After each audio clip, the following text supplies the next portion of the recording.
in Atlanta, where suddenly the Braves are needing to check that rear view mirror. Today, Atlanta takes on the New York Mets, and the Braves' lead in the wild card is down to 3.5 games over the hard-charging St. Louis Cardinals.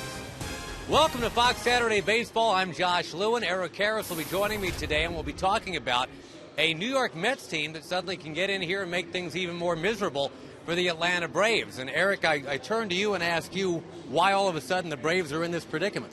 Well, you look at their ball club, and right now it's the pitching.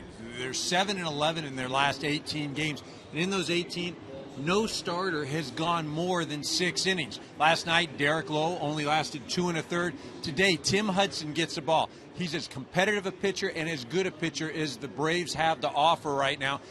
11-1 since 2010 in day games. It's a day game.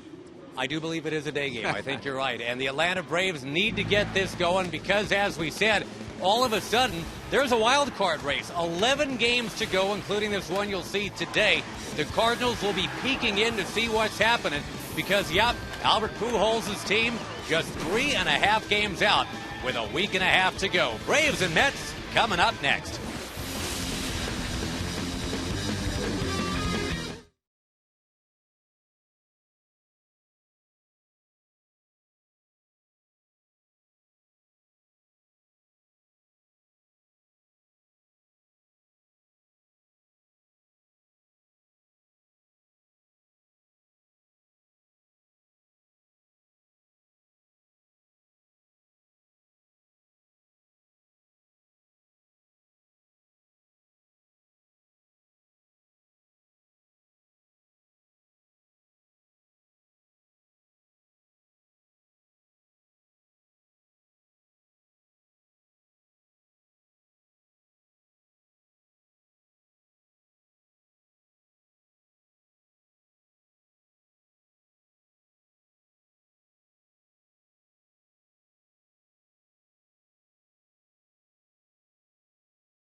Lackluster loss to Washington Thursday. The Mets responded by going 17 for their first 34 at-bats last night here in Atlanta. They scored 12 runs, and here's their lineup. Brought to you by Taco Bell. Think outside the bun. Jose Reyes leads the league in hitting. Angel Pagan, a switch hitter, batting at .263 coming in today. Wright and Duda, Bay and Evans, Tolley, Tejada, and R.A. Dickey. The Mets with a 12-2 thumping of the Braves yesterday. And the opening pitch brought to you by Budweiser. Great times are waiting. Grab some buds.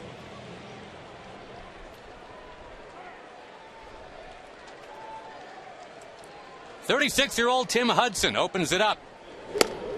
Up and outside, according to Ted Barrett.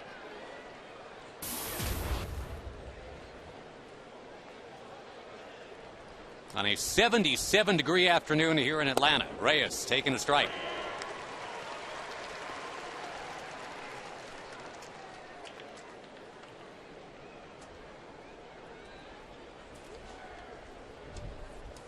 We will scout out Tim Hudson for you in just a moment. The Rockets hit another one, 1-2 to Reyes. This is career start number 375 for Tim Hudson. And he polishes off Reyes.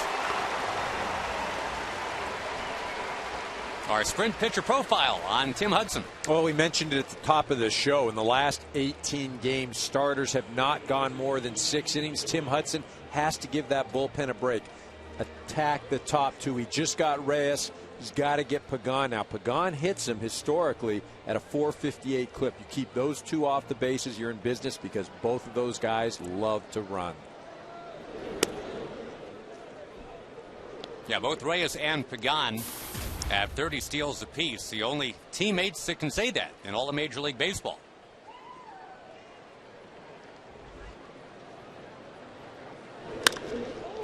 In the air towards left. Out number 2. Prado just made that catch. Michael Bourne, the former Astro, out there along with Jason Hayward, Chipper Jones, Alex Gonzalez, the resurgent Dan Uggla, and Freddie Freeman round the horn. And, of course, Brian McCann doing the catching. Well, the Mets yesterday, Eric, a 4-run first inning. That's more runs in the first inning last night than they had in their previous 30 innings combined. Yeah, swung the bats well yesterday, obviously. This man had a huge day. 2 home runs yesterday. Yeah, it's funny because Wright had a homestand to forget, but this road trip is off to a heck of a start. 2 home runs, 5 RBI before the game was halfway done last night.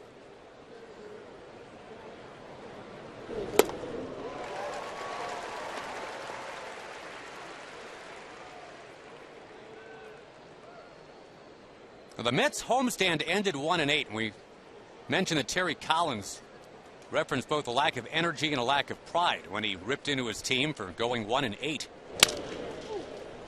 Came out of the chute real well yesterday. They're out solely today as Hudson sets him down. It's a 9-pitch inning. R.A. Dickey, the knuckleballer, on the mound next.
A 2-6 road trip and seemed to be recovering with a strong showing at home against the Marlins. But last night, a punch in the stomach, losing to these Mets by the final of 12-2. The starting lineup for the Braves brought to you by Taco Bell. Think outside the bun.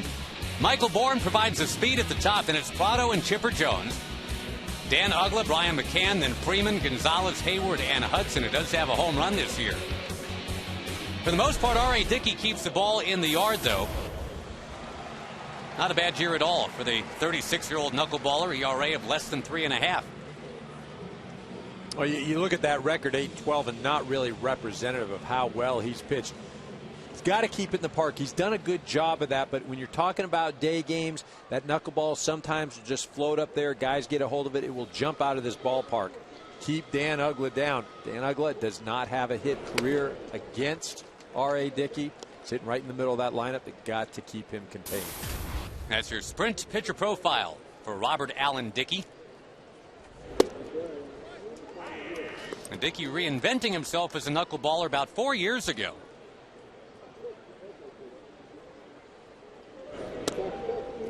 That all started with frequent trips to see Charlie Huff in California. I think the talking to Huff about knuckleballs, Eric, would be like talking to Thomas Edison about light bulbs. Gets a lot of ground balls back to him, and one thing Dickey does is field his position well, so no problems here to get the speedy Michael Bourne. Oh, nice job by Dickey. And as you mentioned, Charlie Huff, he's sort of the guru. He's a guy that people will go see. Very successful career as a knuckleball pitcher, both in and out of the starting rotation, a bullpen guy as well.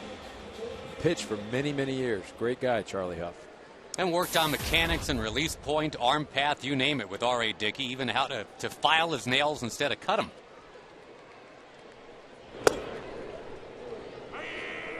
Prado takes the strike. It was not working for R.A. Dickey as a conventional fastball, slider, changeup guy.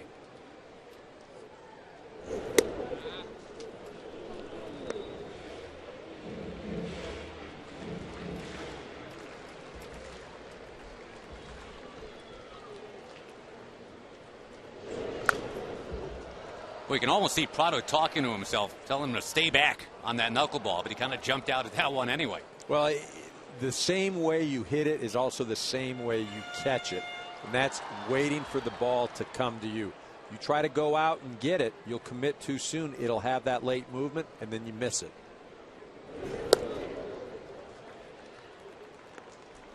When he runs a fastball up there, we call it a fastball. It's kind of a misnomer. It's usually about 84, 85 miles an hour.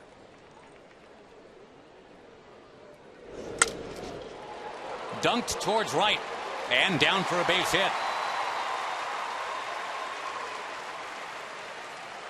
The Braves need Prado to get going.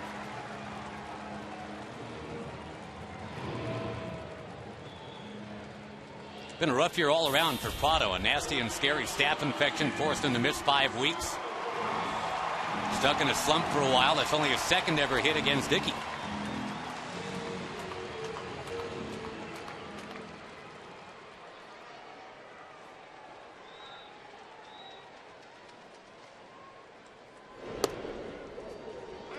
A strike to Chipper Jones, who will turn 40 next spring. And has all but put Father Time in a headlock, it would seem. He's not playing like he's about to turn 40. Slowly up towards first and bending foul. No, he is playing well, swinging the bat well, hitting third for this playoff contending team. And he's been beset by injuries. Had a knee surgery earlier in the year. Look at that list right there. Chipper Jones with over 2,600 hits. And even though there have been some ups and downs this year, as David Ross, his teammate, told the media, a bad Chipper is still better than a healthy rest of us.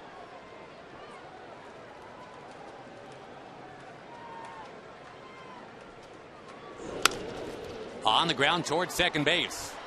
There's one, and that's it.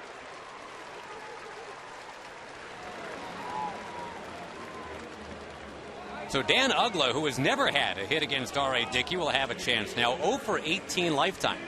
0 for 18, only 4 strikeouts. So that tells me that he is putting the ball in play, or at least making contact. Then you just have to say, well, that's a little bit of bad luck right there. Freddie Gonzalez telling us earlier in the year when Uggla was in the middle of his hitting streak, he ran up against R.A. Dickey. He asked Uggla if he wanted a day off. He said, heck no. I want to go hit. It's one of those nuances of being a manager we sometimes kind of forget about. You're managing human beings who have hitting streaks. Uggla's hitting streak at the time was at 21, and Freddie Gonzalez cognizant of that. He knows that Uggla has not had success against Dickey, but like you said, Uggla said, I want to see if I can help the team. Rips this one and just missed. Well, there's a couple of factors, though, that enter into that. It's not so much just trying to maintain the hitting streak or letting him continue his quest for Joe DiMaggio. But a lot of guys want to avoid the knuckleball pitcher because it puts them in a tailspin. You face a knuckleballer and you've got to change the whole way you approach the at-bat, the way you swing, and it can affect you for the next 3 or 4 games.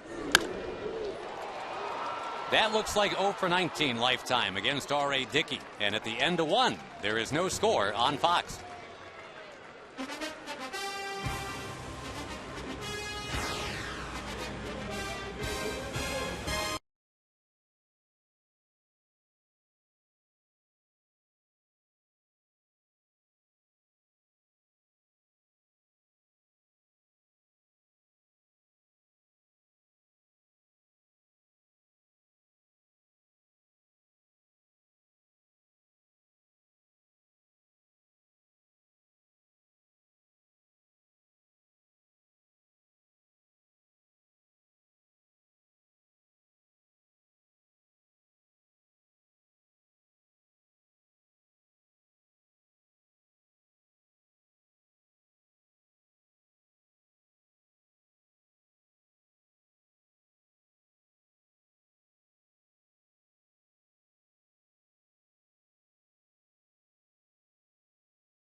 Chevrolet, sponsored by Taco Bell. Think outside the bun.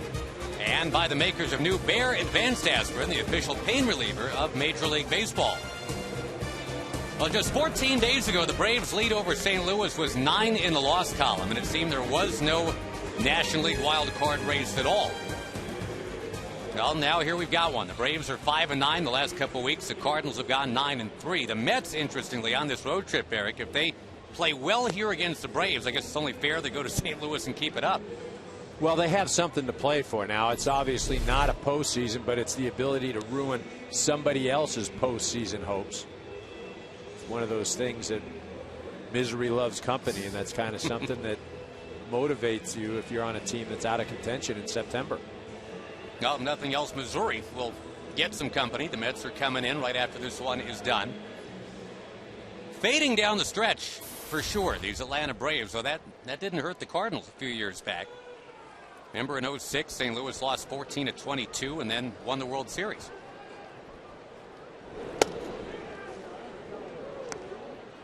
Lucas Duda, we wish him a happy anniversary of sorts here. Last September 17th, right here in this ballpark, his first big league home run.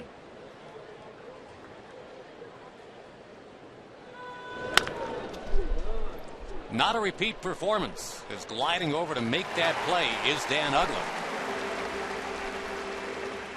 Brings up Jason Bay, who we thought was going to have a home run sail over him last night. It did not happen. Well, Alex Gonzalez gets a hold of this, and Jason Bay, throughout his career, has shown that he has no fear of walls. Here you see him going over the wall, face first into that O, comes back with it. It's a nice catch. Channeling his inner Endy Chavez last night.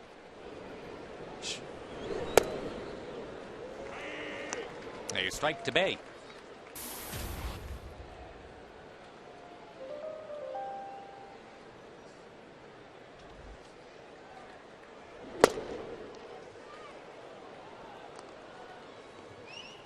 Tim Hudson being asked to be the guy to step in and make sure the whole pitching situation kind of rounds back into form for Atlanta.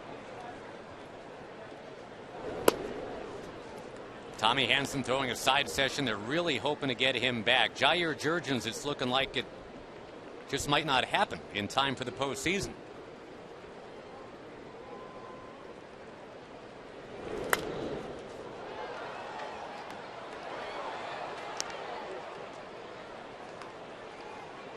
Hudson was the 2010 Comeback Player of the Year. Now he needs to come back quickly from a poor last few weeks. His ERA last 4 starts is .555. But this is a guy who's, as you can see, got close to 180 big league wins.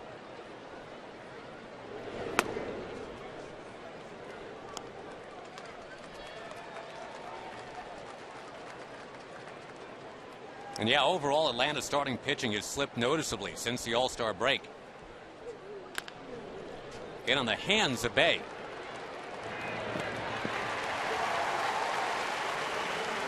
Through mid-July, Atlanta's rotation, Eric, had an ERA of 3.2. Since then, it's been around 4.5. But noting again, the Braves are down a couple of key members of that rotation in Hansen and Jurgens. Well, and Hansen should have been on the All-Star team. He had an All-Star first half. One of the best pitchers in the National League. Jurgens on the National League All-Star team. You take those 2 guys out of the rotation, that leaves a lot to be desired. Nick Evans, the batter, tied a career high with 3 hits yesterday.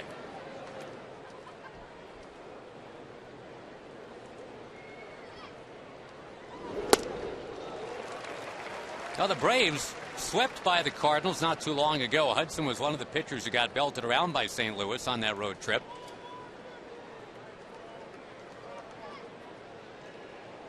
Now lead shaved down to 3 in the loss column starting action today. Tim Hudson's got it going early. 6 up, 6 down, no score in Atlanta on Fox.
Weiser, great times are waiting. Grab some buds. The knuckleballer R.A. Dickey about to go to work in the bottom of the 2nd inning here in Atlanta. And certainly a man who can appreciate a good knuckleball, I would think, would be Phil Niekro, right? Hall of Famer right there. Inducted in 1997. Second in the Cy Young balloting to the Mets' Tom Seaver in 1969. Had a 23-win season then. We just showed a picture of Tim Wakefield a few minutes ago. Now there's live footage of Phil Niekro, and here's R.A. Dickey. We've referenced Charlie Huff. I think we're about done with the knuckleball today. Well, you see, look at that defense there, Josh. New York Mets employing a shift. You see David Wright almost near second base. Third baseman shifted all the way over. You've got that rover out in right field. So here's where the neophyte play-by-play guy turns to the color commentator and says, why not drop down a bunt right up near third? You know why you don't drop down a bunt? Because if you don't get it down and you go back to the pitcher, you're going to be talking to yourself all the way running to first. Well, McCann ends up at first base anyway with a walk. Dickey does not walk many. Harnessing that flight of the knuckleball obviously can be a tricky thing sometimes, but he has not had a 4-walk game since April.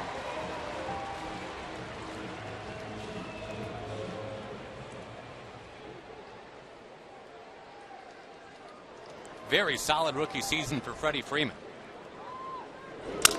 Shattered bat. They get the one out there. Freeman doubled up.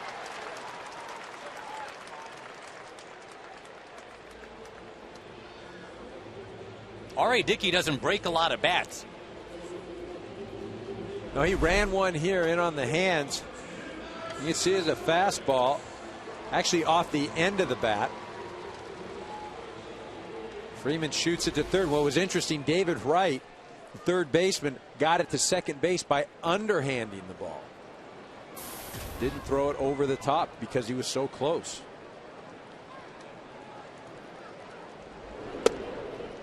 Hottest hitter the Braves have these days is up, Alex Gonzalez.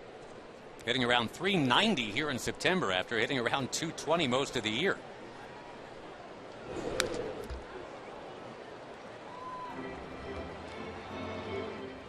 Of course, when you face a knuckleballer, it's almost like it's off in parentheses anyway. You look at the last play. You see that? You see David Wright underhand that ball. Kind of neat there. Tejada gets it and rolled it.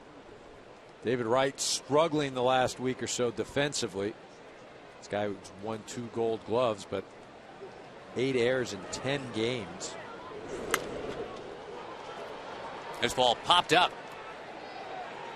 And reaching over to grab that baseball is Tolley. That is that here in the second inning. We'll come back to Atlanta after a word from your local Fox station.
By Chevrolet, Josh Lewin with Eric Karros and Josh Tolley, who just made a tremendous catch in foul ground a couple minutes ago, coming up to lead things off here in the third.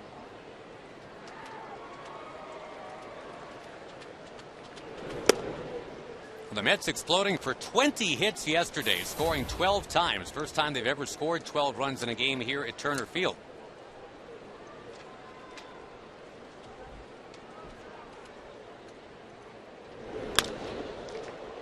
Towards center field, sinking fast and on the move. It got by Bourne. Wide scrambling turn for Tolley.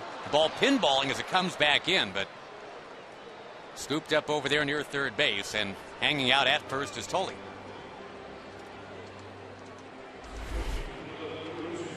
Well, Bourne decides he's going to go after this pitch, or this ball, I should say. Has it in the glove, but then it seems like the glove gets caught in the ground. You see it just misses that. You know, fortunate with nobody out that he doesn't let that thing get by him. That thing rolls through a wall. That's probably a triple. Again, with nobody out, that's a bit of a daring play early in the ball game.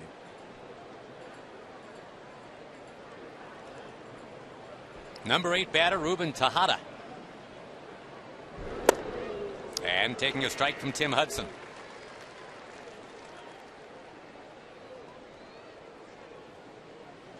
Atlanta getting swept in St. Louis a week ago. That's what got the Cardinals back in this wild card race. Atlanta hasn't won a game at Busch Stadium, Eric, since 2009. Solidly into center field, a base hit. Going to be 2 on for the pitcher, R.A. Dickey. Let's get you a DirecTV game break. Show you how the other New York team did today. Trailing it in Toronto, but there goes A-Rod. Leading the comeback. That's a 3-run shot. The Yankees would wobble on top 7-6 and then save number 601 for the great Mariano Rivera. Now tied with Trevor Hoffman. Number 1 all time. Get every MLB game and the most in HD. Call 1-800-DirecTV.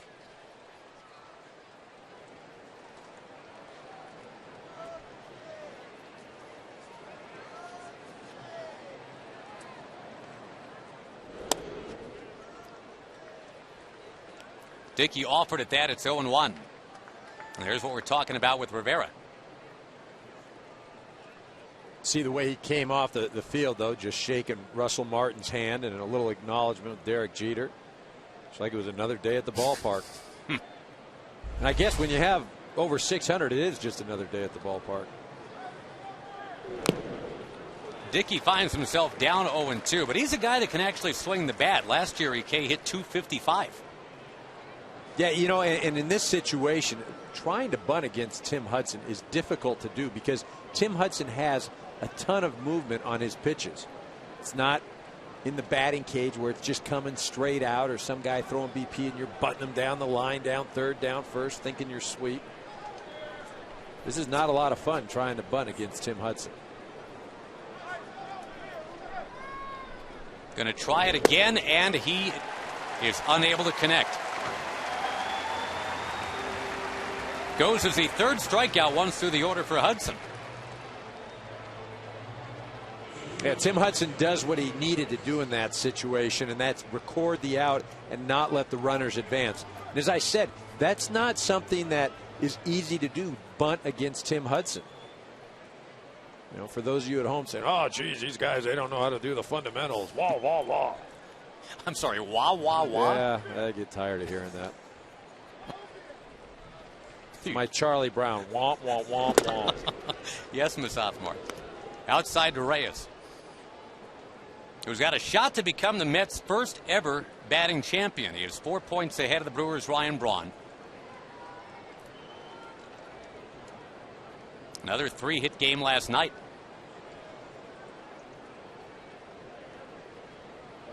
It's got to be frustrating for Braun. He went 2 for 4 for the Brewers and lost ground. Reyes now down to 333, so we can update and tell you it's a 3-point lead on Braun. The Brewers have never had anybody lead the league in hitting either. Yeah, surprising with some of the guys that they've had. Looks like one of those franchises will have a first-timer.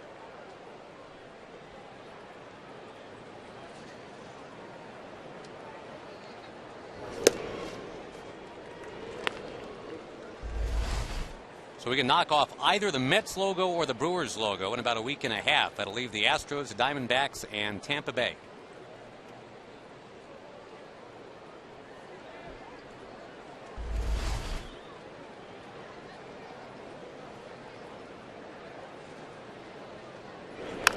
Slowly hit towards short. Reyes not easy to double up, but he is doubled up. Remember, he's got that hammy that's been a little tight. The double play ends the threat.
And, you know, when Buck Showalter entered the Texas Rangers organization, Eric, in 2004, here's what he was told about R.A. Dickey. Great guy, great competitor.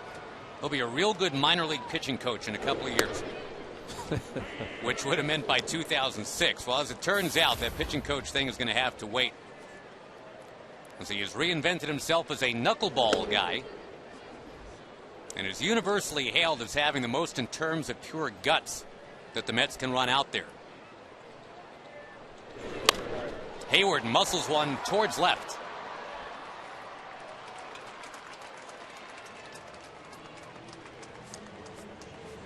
I'll tell you more about R.A. Dickey in just a moment. First, a little bit on Tim Hudson. He was up for the Roberto Clemente Award.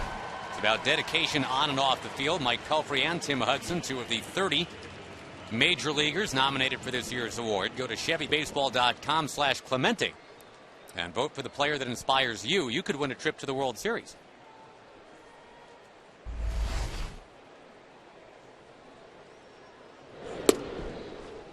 Well, the curious case of R.A. Dickey, if you don't know this story, this is a guy that originally was going to be given $800,000 to sign with the Rangers, first-round pick.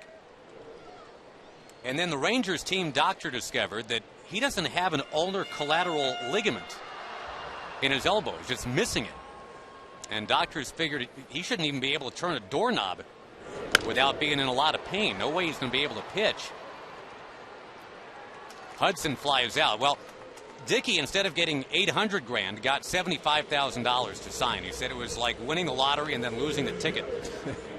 But he persevered, made it to the big leagues, as we said, as a conventional non-knuckleball guy, kind of wiped out, and said, well, I'm not ready to be done with baseball yet. I'm going to try being Mr. Knuckleball. You don't see that change happen often in the big leagues. You see that in the minor leagues where maybe the guy's a position player and then wants to be a pitcher, and you know, much like the case of Tim Wakefield, was an infielder and wasn't going to make it because he didn't swing the bat too well and turned himself into a knuckleball pitcher and just won his 200th the other day.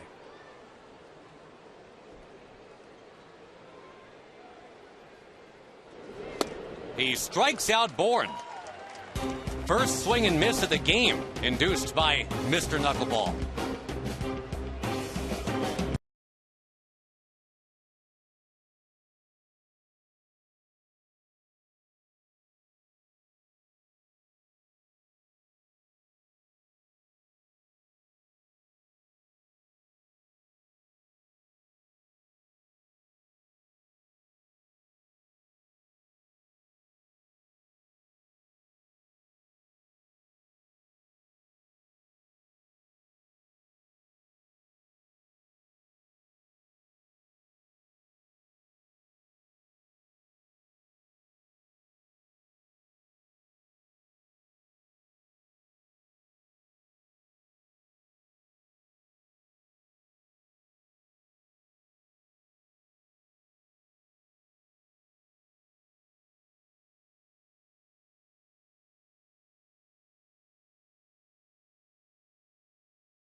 Get it faster with 4G. Rethink possible.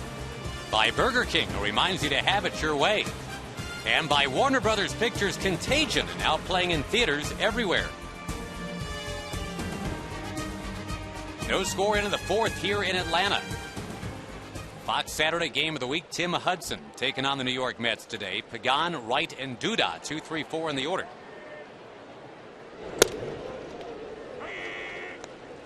Well, the Mets never did recover, Eric, from that 4-11 start. They nosed above 500 a few times here and there, but for the most part this year just kind of seemed doomed. A lot of injuries to talk about with them. Well, and the types of injuries, they weren't gone for a couple days and then back in the lineup. Well, David Wright missed over 50 games. Jose Reyes has been on the disabled list twice. Ike Davis gone for almost the entire year with an ankle injury. Johan Santana. Even their PR guy is on the DL right now. Yeah. The great Jay Horowitz, ankle surgery a few days back.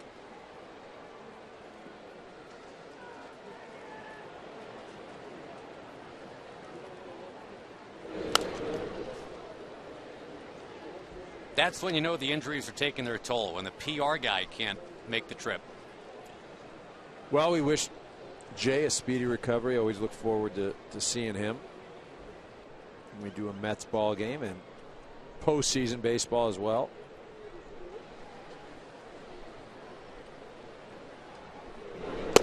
In there to strike out Pagan.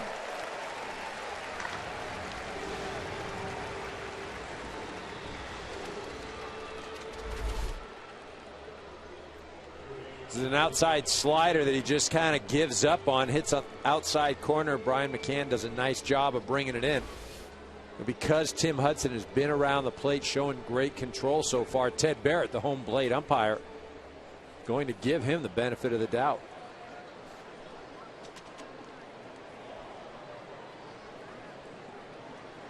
Hudson to David Wright.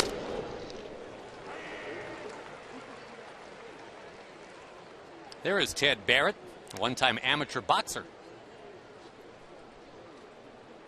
Brian Runge right there, a third-generation umpire.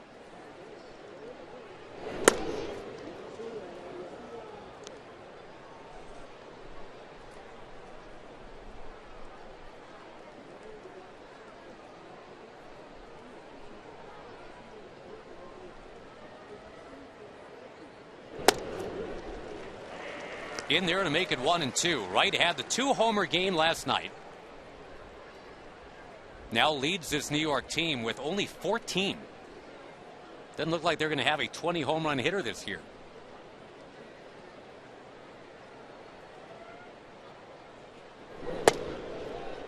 Didn't miss by much.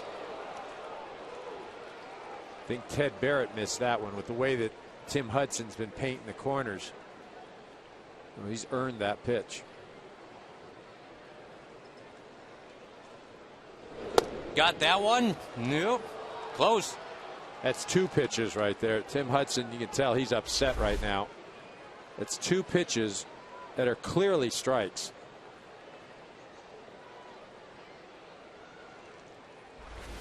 What's the guy got to do? How about that? Well, the Braves, of course, for years have had an assortment of pitchers that work those corners. Ted Barrett, the umpire, actually had home plate for Greg Maddox's 300th win. Nobody could carve up a corner like Mr. Maddox.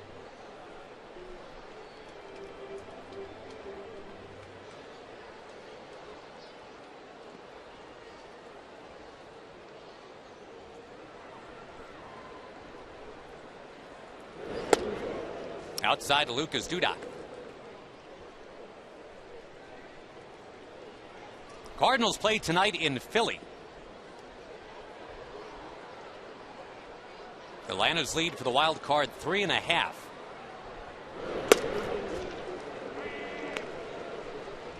See, now that's funny. That pitch to me looked like it was further outside than the previous pitch that was called a ball.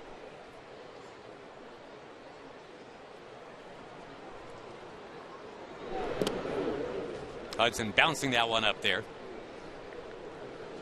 You know, San Francisco all of a sudden just kind of peeked back into the picture for that wild card race. Might be not quite enough time, but you never know. The Giants have been hot of late. Well, they have been hot of late.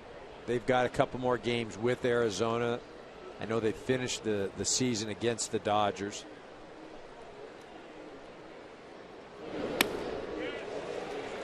Serious movement on that one from Hudson. 2-2.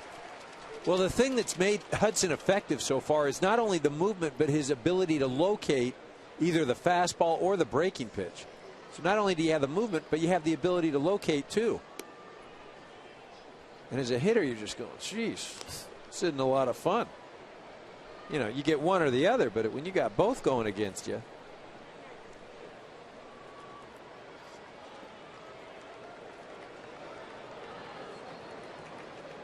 Brings a payoff pitch.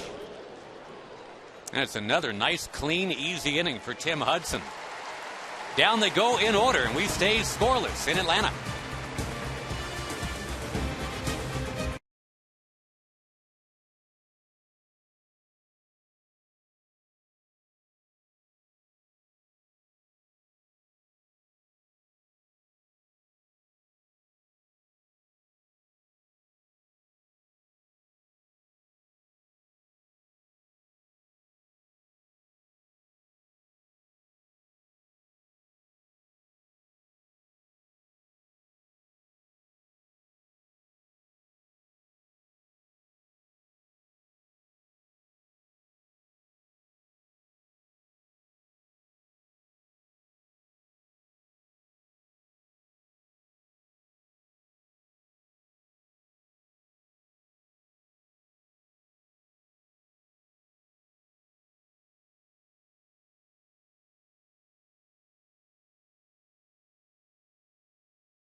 Handers R.A. Dickey and Tim Hudson, and so far it is goose egg for goose egg. No score, bottom of inning 4. And immediately a chance for David Wright, who's been in a fielding slump, but he handles Martin Prado. Chipper Jones comes up. Dan Uggla moves on deck. Uggla talking about Chipper Jones right before the game. He's playing on torn whatever's in his knees and playing through it, just battling every day and grinding every day. You talk about somebody that grinds every day, to play with the kind of pain that guy's been playing with and acting like it's not bothering him. It's pretty special to see. And again, 39, he'll turn 40 next spring. And whenever he decides he wants to hang it up, obviously after that, the next stop is Cooperstown, yes? No question. One of the great switch hitters to ever play the game. Talking about offensively, he's in the same breath as the Mickey Mantle, Eddie Murray, as far as some of the things that he's accomplished as a switch hitter. Well, that's the guy you mentioned, Eddie Murray, that Chipper's dad wanted him to hopefully grow up and be someday. Eddie Murray's career batting average was .287. Chipper's at .305.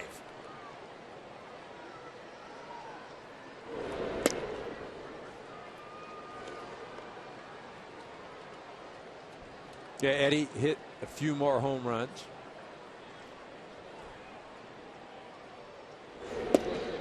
Taking, and it's strike 3 called.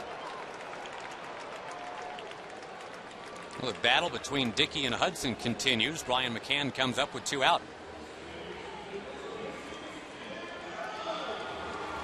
Well, when you're facing a knuckleball pitcher, the one thing knuckleball pitchers don't like is when hitters get on top of the plate and move forward in the box. Because it just feels like the guy is right on top of the plate, and the last thing you want to do is hit a batter, give him first base. Tom Candiotti, great knuckleball pitcher who I played alongside in L.A., used to tell me that those were the type of hitters that he used to have all kinds of trouble with. Right on top of the box. Excuse me, up in the box, right on top of the plate. It's a great knuckleball pitcher right there. Phil Niekro.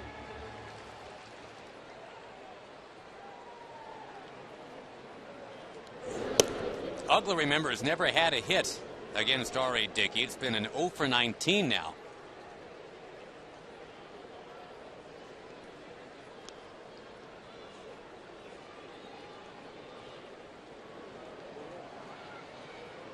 One of the most unique seasons, really, in Major League history, Dan Uggla. Historically terrible for 3 months, and then historically terrific for the last 2.5. Well, I think the one thing you have to give him a lot of credit for is his mental approach and his ability to persevere throughout the season, to not just say, you got to be kidding me, this just isn't going to be my year. He's battled, career high in home runs this year. He tells people that's why you play a whole season. 173 batting average, your first 80-odd games of the year. Since then, been around 325. Jerks that one down the line. It's foul. Uggla was right there with Adam Dunn on the struggle path to begin the year.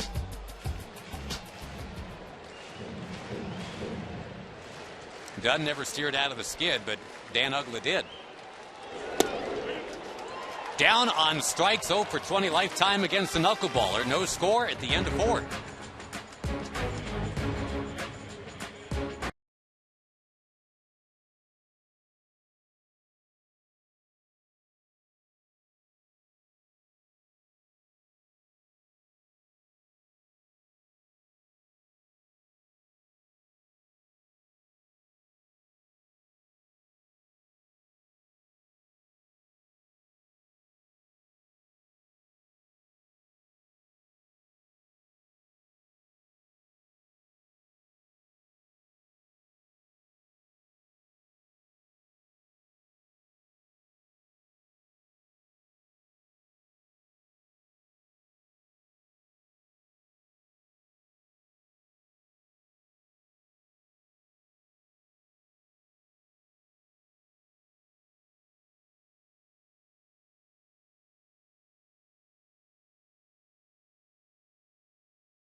No one has reached third base yet. We've only seen one runner get as far as second.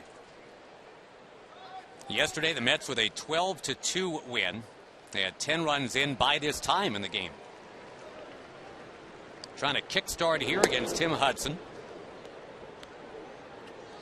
For the year, I guess, Eric, you can say the Mets have been getting on base plenty. Their on base percentage behind only St. Louis in the National League.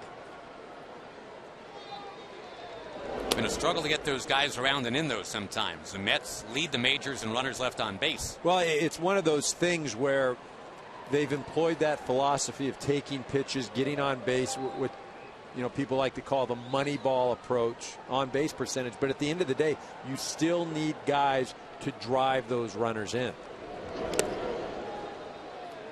And the Mets just don't have that this year.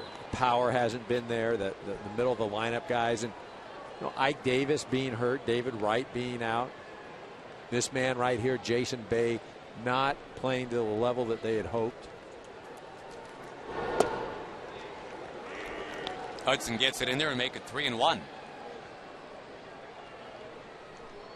Got you updated on the Rays and the Red Sox. That's the other good wild card race all of a sudden. Come on back, Jason Bay, 3-2. That was a big win for Boston last night. They were down 2-0 before they came up for the first time. Ended up winning that game 4-3. Well, let's take a look at that pitch. Jason Bay thinks it's low. I think it's low. Ted Barrett does not think it's low. Bunch of full counts lately for Tim Hudson. 3 batters in a row going back to last inning.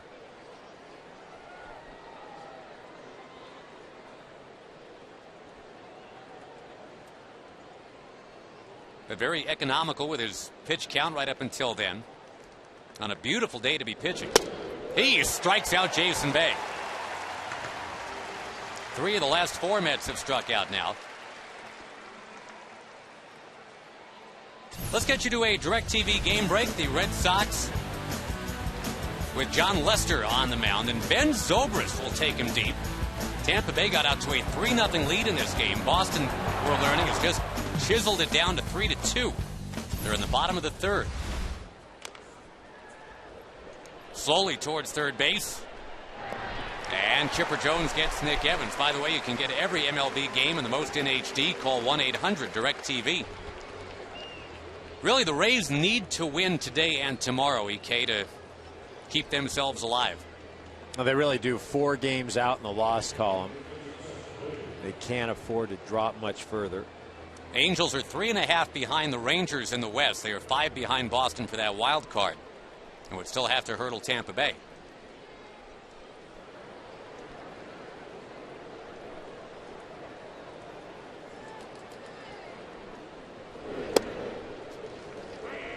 Totally takes a strike. Boy, the Angels have been the gum on the bottom of the Rangers' shoe all year. The Rangers, with that great offense, just can't shake the Halos. They can't shake them, but the Angels just can't catch them either. They always seem to get close, and then right when it appears that they can have the chance to make that move, they'll drop 2 or 3. Those 2 teams finished with each other, a 3-game series in Anaheim. Slowly toward short.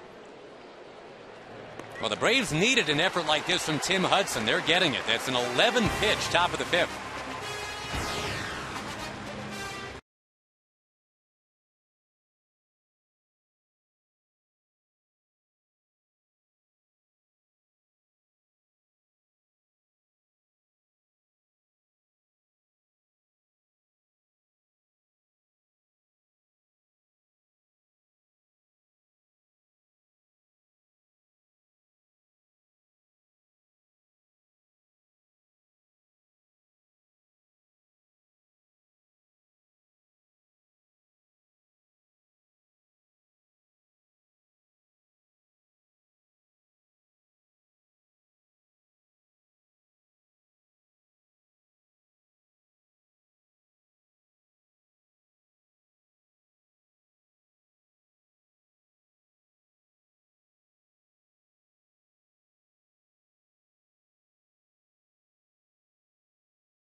Chevrolet, proud to support youth baseball across the country. From Atlanta with Eric Karros, Josh Lewin. Where the Braves and the Mets proceed scoreless into the bottom of the fifth. The Braves trying to hold off the St. Louis Cardinals and grab that wild card spot. Brian McCann will have to deal with that exaggerated shift once again. It did not come into play in his first at bat because he walked, did not put the ball in play.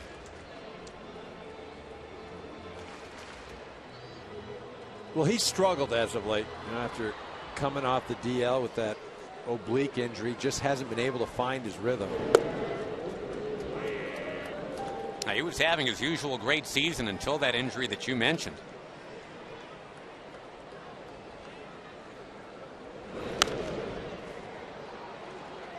Hard to believe McCann has never picked up a single point in MVP balloting, even though he's been arguably the best all-around catcher in the league for probably, 5 straight years now.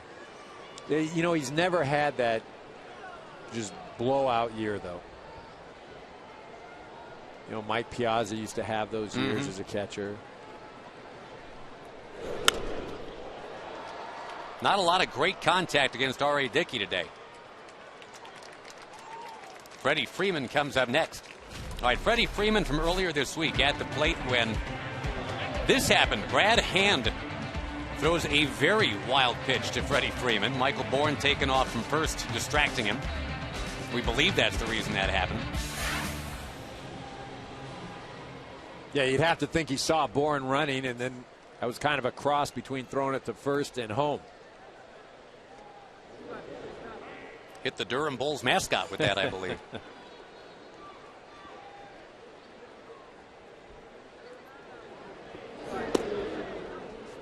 Well, Freeman, when he gets a chance to actually swing the bat, he has had what in, I think, normal seasons, Eric, would be a Rookie of the Year caliber season. But he'll probably end up losing to a guy on his own team out there in the bullpen. Yeah, he has had a nice offensive season. For parts of the year, he's had to fill that middle of the lineup void. No swing on appeal. He's played a great first base. Tough to ignore Craig Kimbell's 44 saves, though, and the ERA of about 1.7. Freeman draws a walk. And the second one allowed by Dickey today.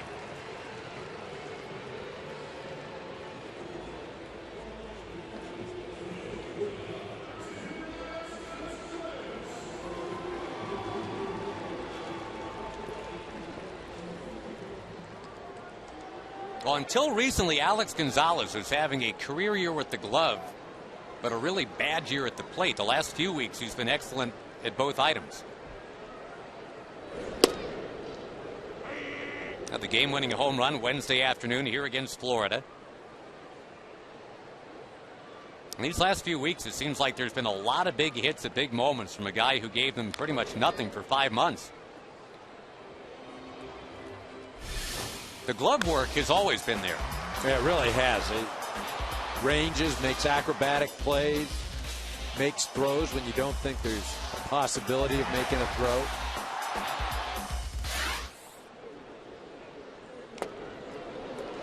Well, the knuckleball is the equalizer, though.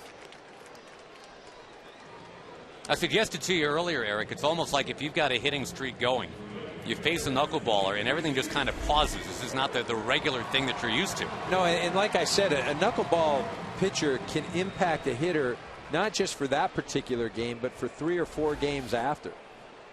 So you get into some crazy habits. The ball is much slower. It's just floating up there. You're trying to jump at it and kill it. Whenever I faced a knuckleball pitcher, I'd spread out, I'd move up in the box, and I'd just try to catch it with my bat. And as a right-handed hitter, I'd really try to hit it to right center field. There were some guys that I had success against. Tim Wakefield was a guy that absolutely ate me alive. Steve Sparks, a knuckleball pitcher, the Tigers and Angels, I was able to hit. Hayward is simply going to pop it to third base, and R.A. Dickey versus Tim Hudson has been the pitcher's duel we thought it might be.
And their award-winning cars, trucks, and crossovers, and by Michelin, a better way forward.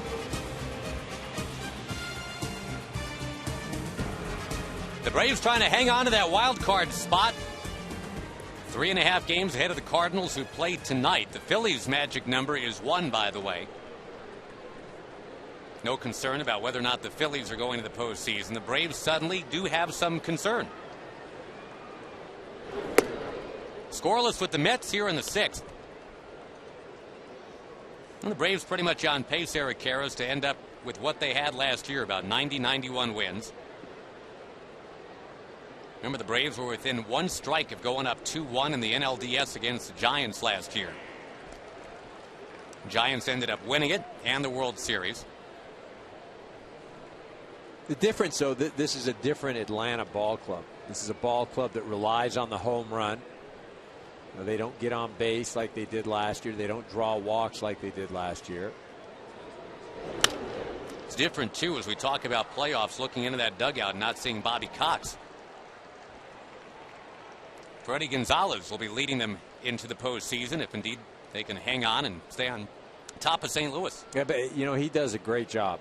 He really does. Had a chance to speak to him prior to the game. And, you know, even with the way things are right now in Atlanta, the pitchers are scuffling, have some starters that are hurt. He is positive.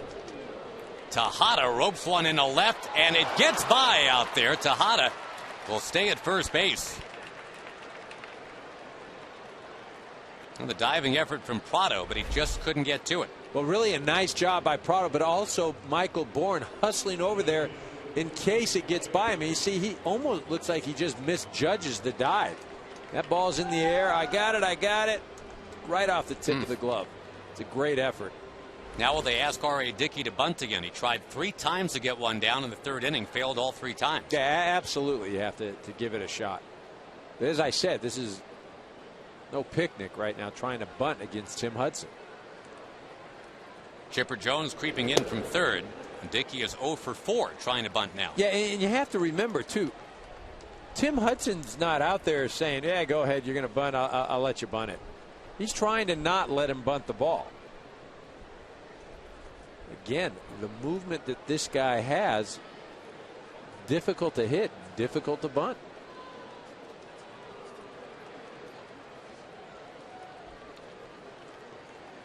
They've got the guy who's leading the league in hitting on deck, Jose Reyes.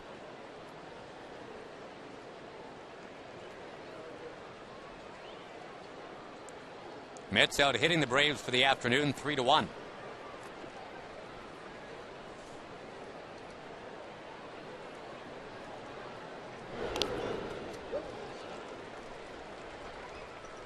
Of those 3 Mets hits, by the way, 2 of them have glanced off the gloves of an outfielder. Michael Bourne with a dive, couldn't get it. And we just saw what happened with Prado. Fortunately for the Braves, in both instances, runners remained at first base. Weren't able to take second base.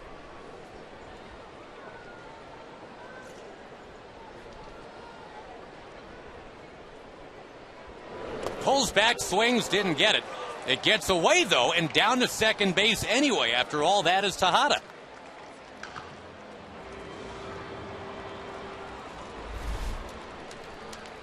So no, he didn't get the bunt down, but there's a runner at second base with 1 out. Well, a nice job by Tejada reading this ball, getting away from McCann.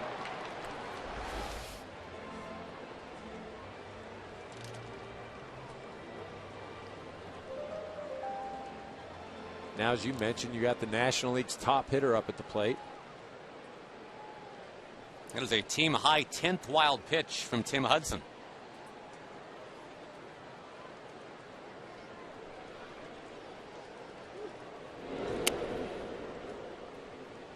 Well, the question with Reyes, and we kind of hinted at it when he was up last time, Eric, going forward, is this guy going to be a Met or not? What a thing to become a free agent with a batting title at the top of your resume. Well, the problem with that, though, is he carries with him some medical reports. He's had some struggles with the disabled list, particular leg issues, hamstring issues. You take his legs away from him, It's a huge piece of his game.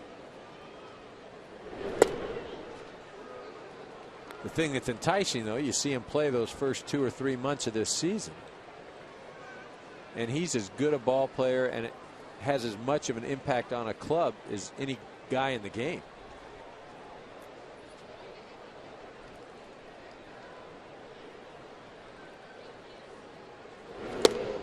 I saw where one scout said he's a premium player playing a premium position right in the sweet spot of his prime.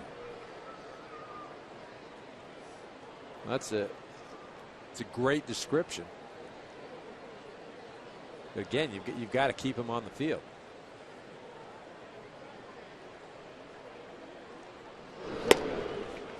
Outside, and the Mets have 2 men on for Pagan,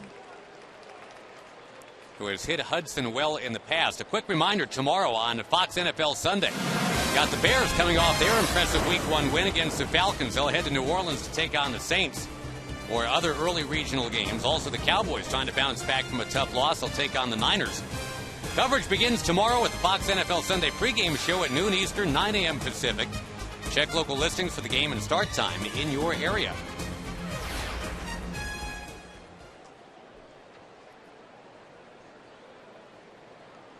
David Wright moves on deck, and here's Pagan, who saw 32 pitches yesterday.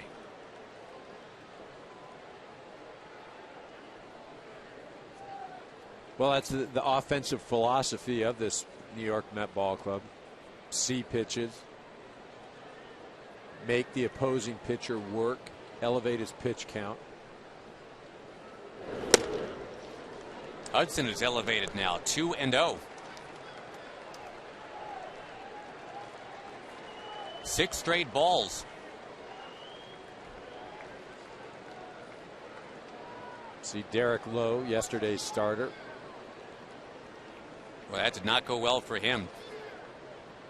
Couldn't get out of the 3rd inning.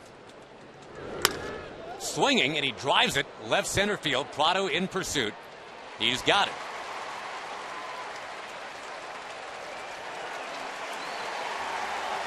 Did a nice job to quickly get that in as well. David Wright will try to save the inning.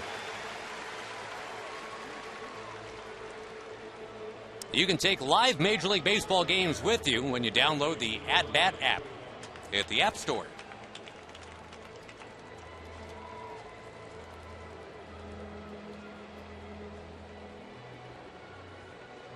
A lot of Mets were hitting last night, right top of the list with 2 home runs, 5 runs batted in. He's up with 2 on, 2 out.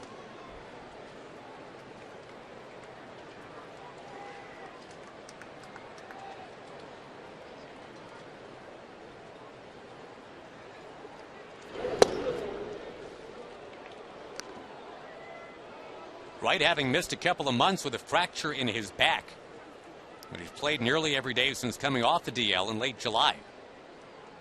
Well, and that's one of the things that Terry Collins felt maybe he was getting a bit tired. May explain some of the struggles on that last homestand. Yeah, bizarre to see Wright with 7 errors in a 9-game stretch at home. That's a good fielding third baseman. Yeah, and he went one stretch, 6 errors in 6 ball games. And they weren't just for fun errors, too. Some of those were costly. But you can go into a fielding slump.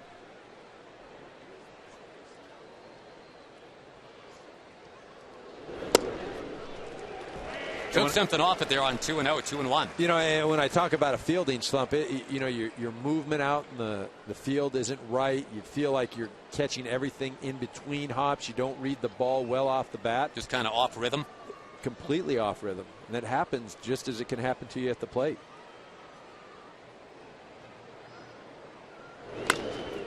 Towards third, and the race to the bag is captured by Chipper Jones.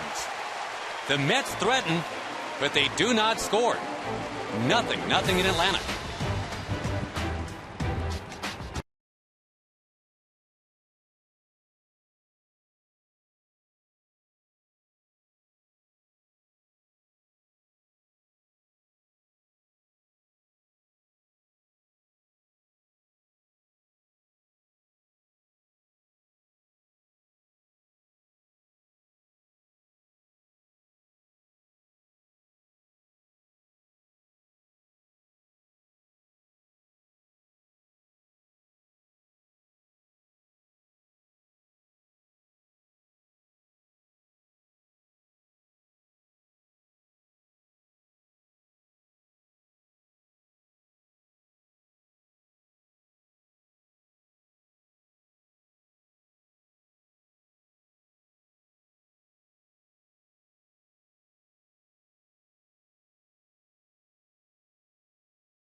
Atlanta today as we head towards tonight. The shadows have crept across here at Turner Field. Dickey goes to work against Tim Hudson, who's going to drive one in a left. And a diving catch in left field will spoil it. Jason Bay made a terrific catch last night, too.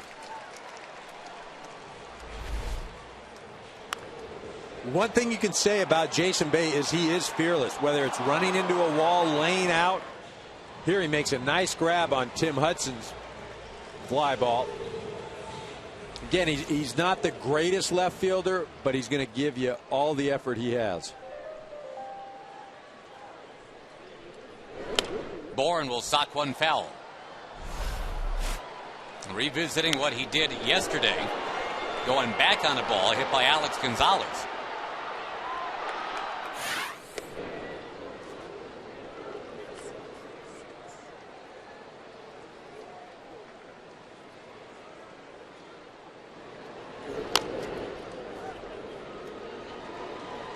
Michael Bourne, the former Houston Astro.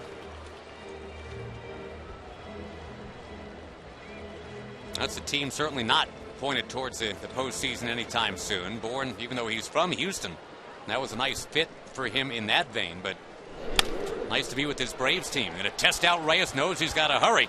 Because of the way Bourne runs, he got him. Martin Prado comes up. Our Burger King mini moment. This is the only hit all day so far for Atlanta. Just kind of chipped in right field. R.A. Dickey went 8 innings of 5-hit ball last time he faced Atlanta. Today it is almost 6 innings of 1-hit baseball. Well, and as you mentioned, too, not a lot of hard hit balls. Even that ball that Prado hit. You know, it's like they say, he hit it like he threw it. Kind of flipped it out there. That's the fastball from Dickey that time. And again, 85 is what passes for a fastball for R.A.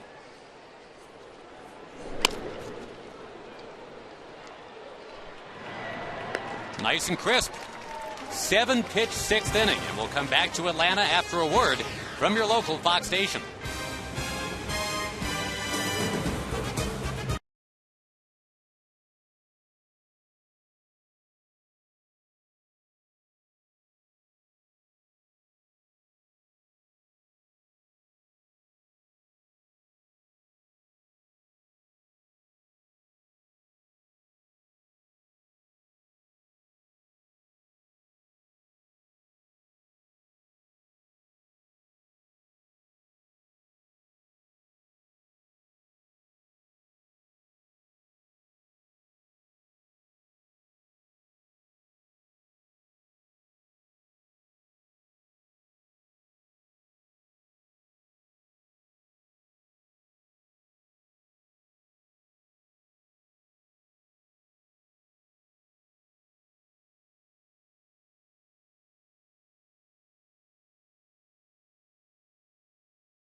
Instant win game card for a chance to win World Series tickets. Compliments of Scott's. We go to the 7th inning already in Atlanta. This is severely cutting into Eric Harris's ability to crush that soft serve ice cream. Although I notice you're giving it your best effort.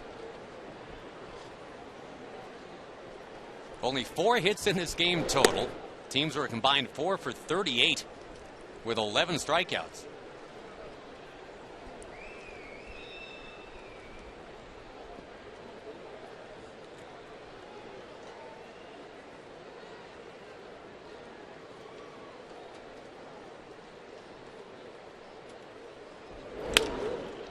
In the air, right center field. And that's down for a base hit for Duda. He had a 4-hit game yesterday. Jason Bay will come up next on a day where the Braves, before the game, entertained the spouses and children of some current servicemen and women from Dobbins Air Force Base.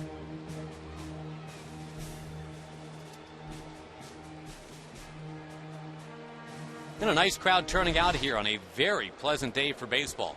Yeah, this is about as nice a day as I can remember here in Atlanta. Not too hot. See, that's why they have the ice cream, dude. For the hot, humid days. A day like today, you're supposed to leave it alone. No bad day for ice cream.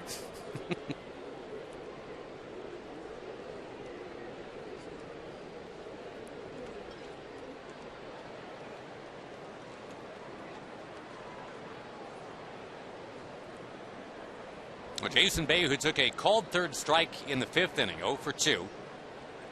Nick Evans will be next.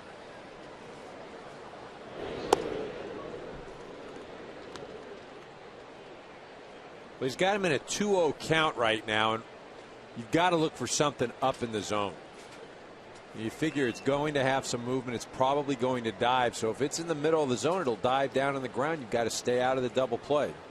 Make him get it up. Hudson's been 2-0 to 4 of the last 5 hitters, but he's rallied pretty much every time. Like I said, as a hitter, he's just not a lot of fun to go up in the batter's box against, just because the ball is constantly darting out, India, down. He doesn't throw anything straight.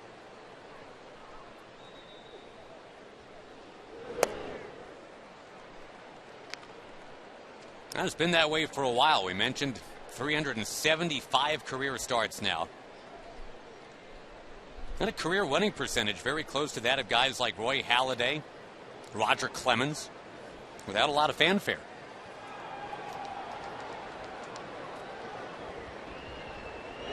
Swinging 3-1, and Bay will pop it up.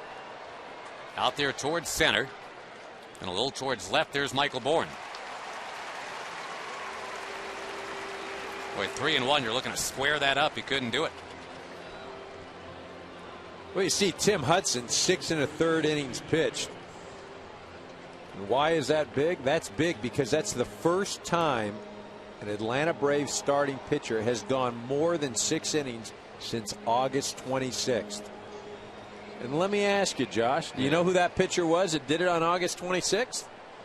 Was it Tim Hudson? It was. And you know who it was against? Come on. I'm leading you right to it. Hang on. Was it the Mets? Right on it. There you go. Was R.A. Dickey there? He was there. Good. All right, let's stop. I'm right with you, but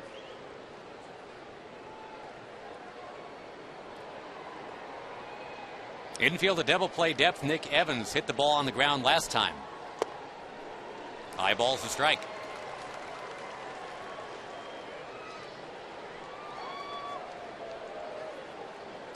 Some of the younger Met players have given Terry Collins something to be happy about for sure. A guy like Turner, a guy like Daniel Murphy before he got hurt, Lucas Duda, Dylan G, who will pitch tomorrow.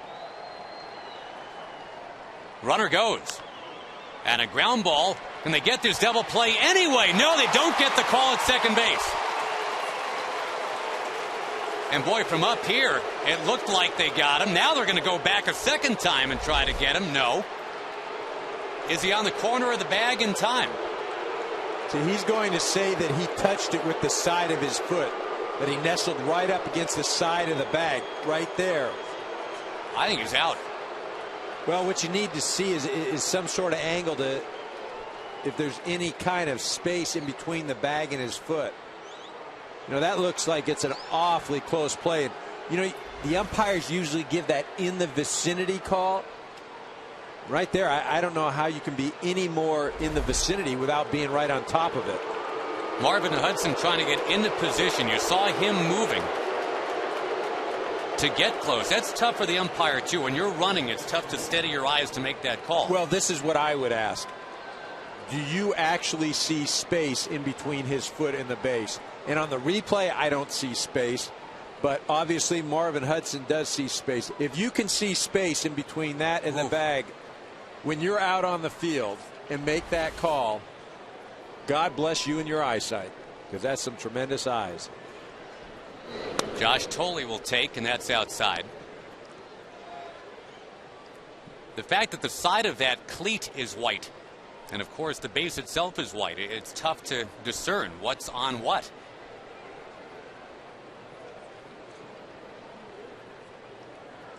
Boy, in a 0-0 game.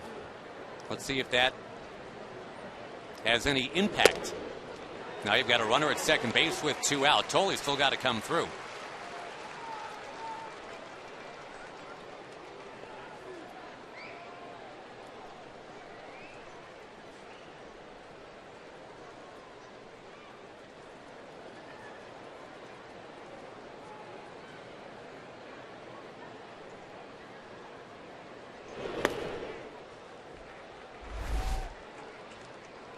Let's see. You can see, I mean, it does look like that there is a little space, but I'll go with that. You know, I'll go with the vicinity call, and if somebody can see that with the naked eye, that there was that kind of space there, that's like amazing. I said, that's some tremendous eyesight.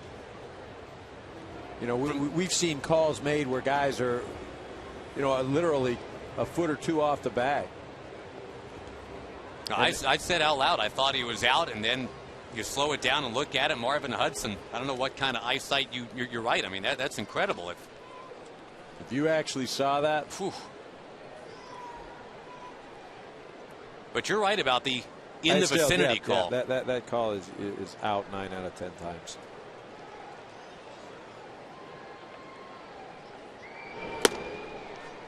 Will it make a difference? If nothing else, it's forcing Hudson to throw a few more pitches here. Not like he's at 115 or anything like that, but he's at 90.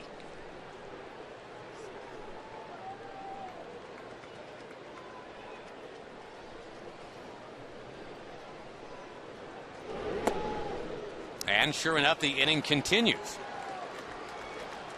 Ruben Tejada, a chance to break it open, as again the Mets have a mild threat at work. They had that in the 3rd, the 6th, and now here in the 7th. Well, and right now, Tim Hudson has to recognize that R.A. Dickey will hit next. And so you've got to go after Tejada like he's the number 4 hitter or number 3 hitter in the lineup. You've got to paint corners, because if you walk him, you walk him. I'm sure that's what Roger McDowell is coming out to the mound to address. Tejada put a nice at-bat on the Braves last night, a 2-out at-bat. If Dickey does bat with a couple on, at least this time he'd be asked to actually swing the bat instead of try to bunt. Yeah, but bunting or hitting, the same thing. It's not fun against Tim Hudson. And like I said, if I'm out there pitching or I'm the Atlanta Braves, I'm going to take my chances with R.A. Dickey and the bases loaded rather than just laying one in there for Tejada. Like I said, you pitch Tejada or approach Tejada like he's Babe Ruth right now.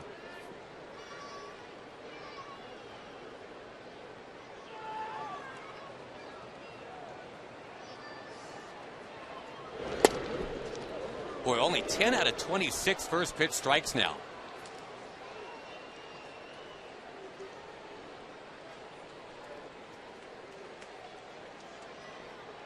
Dickey's been a shade sharper than Hudson today, but as of right now, no score.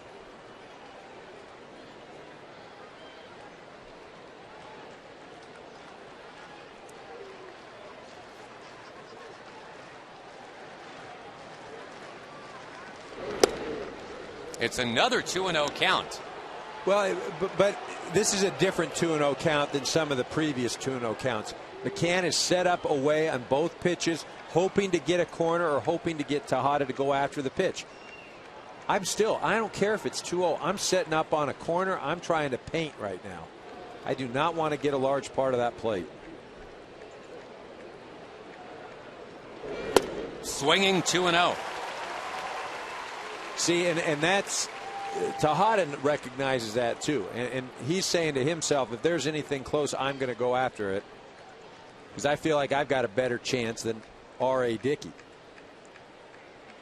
Still, though, as a hitter, you've got to do your job. You don't expand the zone. You're not going to give him anything good here.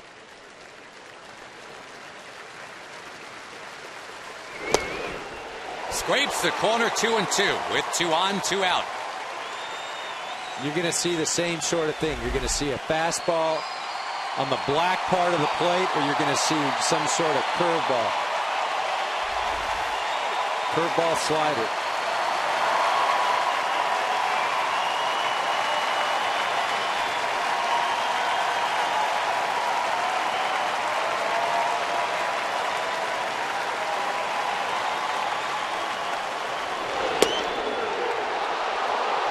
Three balls, 2 strikes.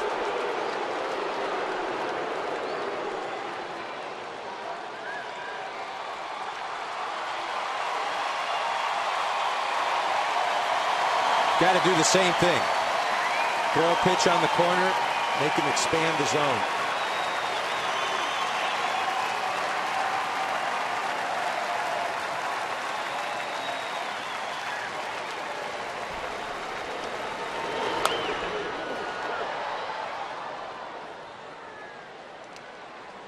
And you see this entire at-bat, Hudson and McCann have adhered to a plan, and that's pound the outside, pound the outside.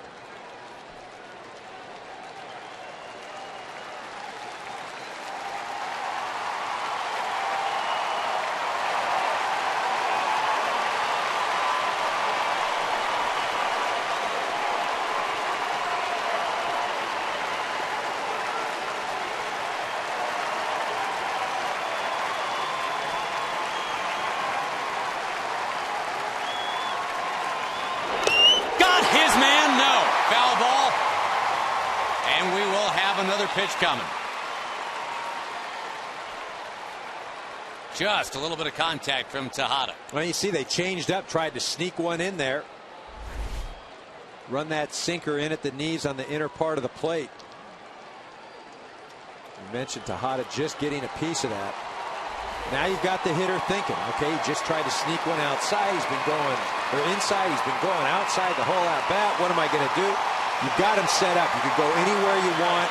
Just make sure it's on a corner. Tejada will go after it. 8th pitch of the at-bat.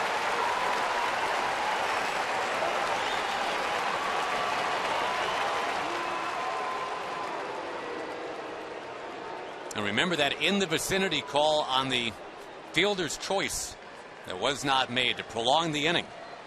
And remember, too, you've got 3-2, 2 outs, so the runners are moving.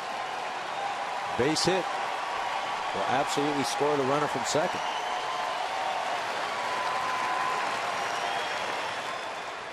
"13 pitches since that call at second base. So if nothing else, this will get the bullpen working now for Atlanta.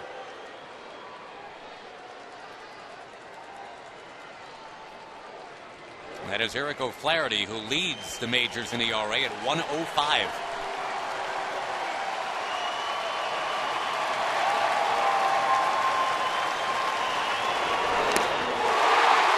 Time they got him,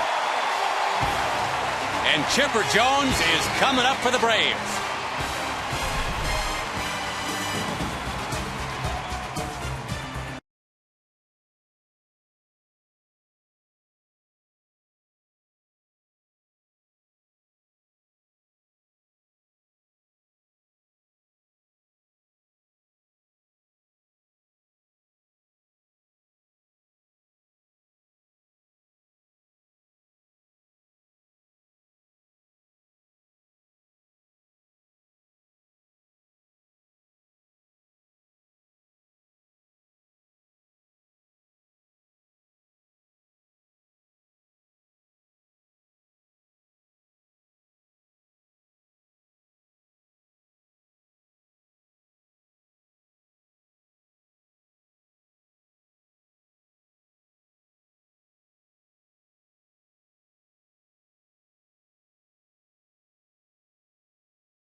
2011 Jeep Grand Cherokee by Geico. 15 minutes can save you 15% or more on car insurance.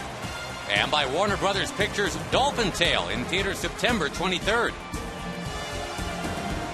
Boy, Tim Hudson really had to work, but he got out of it in the top of the 7th inning. Long at bat with Ruben Tejada ended with a foul tip clung to by Brian McCann for strike 3. And now R.A. Dickey to Chipper Jones. Well, you watch this pitch. It was a 3-2 count. You just knew that Tejada was not going to walk. You could have thrown that pitch anywhere in the zone, used his aggressiveness against him. Jones socks it towards the alley. It's going to find the alley in right center field. Chipper Jones, his double.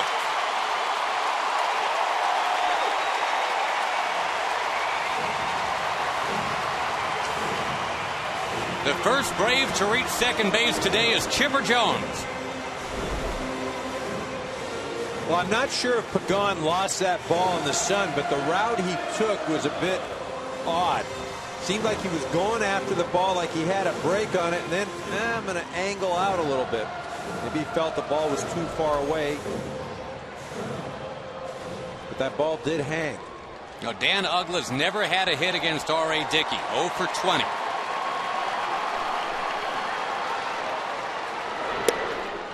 Any thought at all about having your cleanup hitter bunt the guy to third? Brian McCann is next. No chance, and you know what? Uggla's up there hitting you. You never want to ask a guy to do something that he's not comfortable doing. Second in the league in home runs with 34. And he hits a ground ball left side. He cannot advance the runner.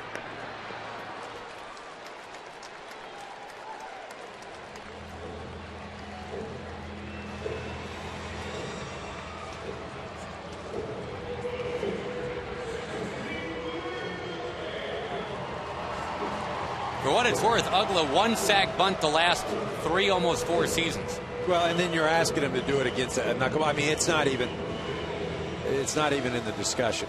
Freddie Gonzalez put that on. He ought to just take off his hat and uniform top and turn the job over to Roger McDowell.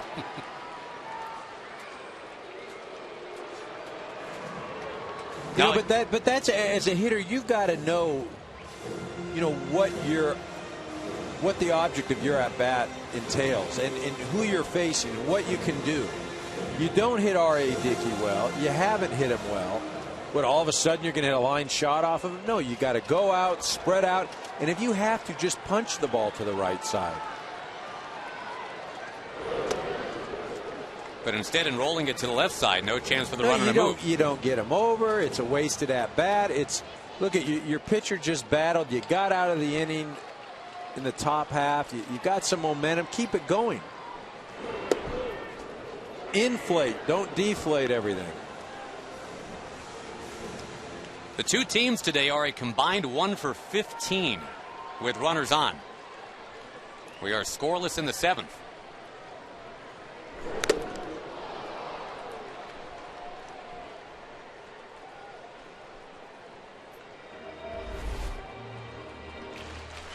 A great shot of the knuckleball.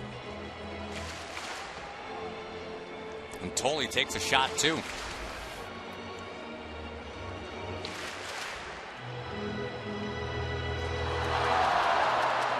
.24 homers for McCann, matching a career high from back in '06. And remember, he missed a month this year on the DL.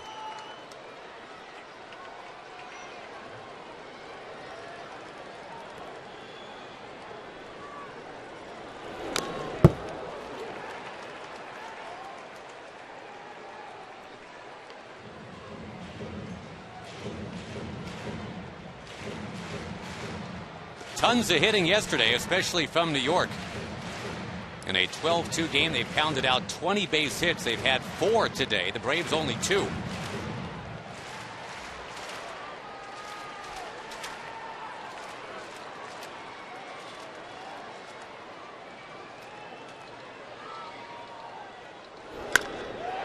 High fly ball right field. Duda's got it. Chipper Jones to third. And Freddie Freeman will have his shot. And I would think in a 0-0 game in the 7th here, EK, the pressure shifts to the catcher, Mr. Tolley, a little bit here. A knuckleball that bounces by makes this 1-0 Atlanta. Yeah, well, you know, and this goes back to the Dan Uggla at bat. You know, where he's unable to advance Chipper Jones to third base. And, you know, this is the type of the part of the season where, you know, things aren't going well. You've been struggling as of late, and you've got to do things within the team concept. And it's not that he wasn't doing it or he's purposely thinking, oh, I'm going to go up there and I'm going to do it myself. But that's where you got to look at each at bat and say, all right, what can I do right now? What's the situation? What's the circumstance? And then approach it that way. Just as, for instance, Terry Collins saying, look, I'm not letting Freddie Freeman beat me. Wow, even though the guy on deck, Alex Gonzalez, is their hottest hitter. Yeah, but he's a right-handed hitter. He hasn't looked good. He popped up and he struck out. I mean, it just makes sense. You play the percentages. That's what this game is. You try to get the percentages in your favor. Doesn't mean it's necessarily going to work every time. But over the course of 162 games, with the odds in your favor, you'll be on top more often than not. We mentioned earlier Gonzalez has had some big hits and big moments lately. And in a 7th inning of recent vintage, this was Wednesday afternoon, 3-run home run to break open a tie game. Yeah, but he's getting all knuckleballs coming up here. Those pitches that he was hitting, those weren't knuckleballs.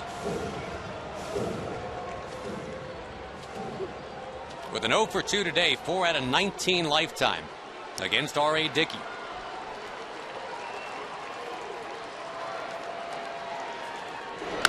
On the ground, third base. And even though they had Chipper Jones double to start the inning, Dan Uggla's failure to get him over costing Atlanta here in the 7th.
Baseball presented by Chevrolet. R.A. Dickey at the plate to lead things off. He has spun a 2-hit shutout today, and he whacks this one foul. Nice play down there. Mentioned that R.A. Dickey can swing the stick. He hit .255 last year for the Mets, sitting about a $1.45 this year.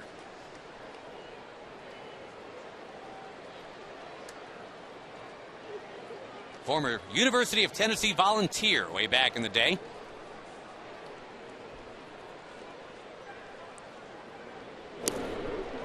That one disappeared on him.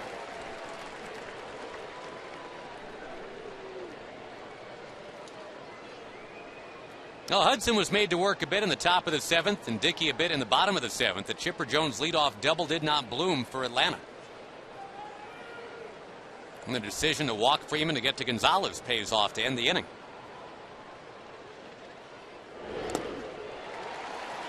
R.A. Dickey down on strikes. Reyes about to come up. And this October, the American League's best teams will look to their brightest stars to see which one will become the newest hero, leading them into the Fall Classic. Legends are born in October, and our exclusive coverage of the ALCS begins October 8th, only right here on Fox.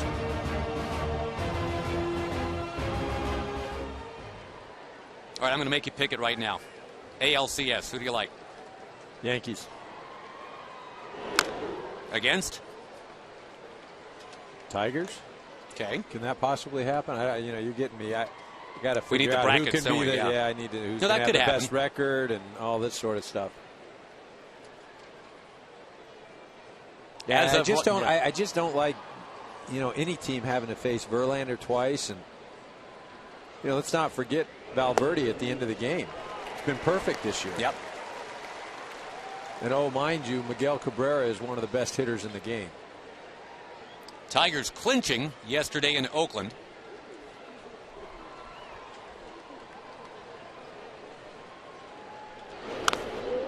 Kind of an emergency hack right there from Reyes. You know who else has been great for Detroit is Doug Fister, the guy they brought over from Seattle. He really has a great acquisition by Dave Dombrowski. How about the other one, too? Offensively, they acquired Delman Young from the Minnesota Twins. And he's done a great job.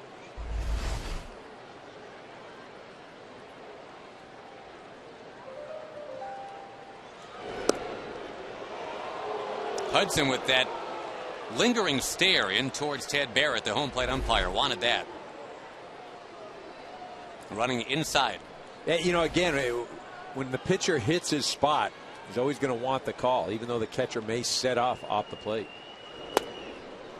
That one bites down and in also, 2-2.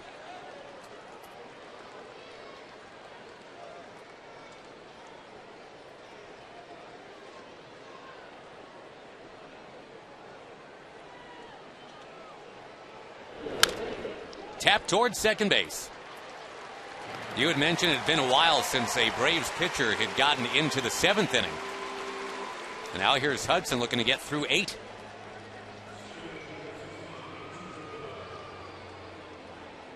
What a difference the day makes, huh? Well, look, Derek Lowe didn't have it at all last night. And Tim Hudson, regardless, is one of the toughest guys to go up and hit against just because of his ability to make the pitches move. And when he's on, he's as good as there is.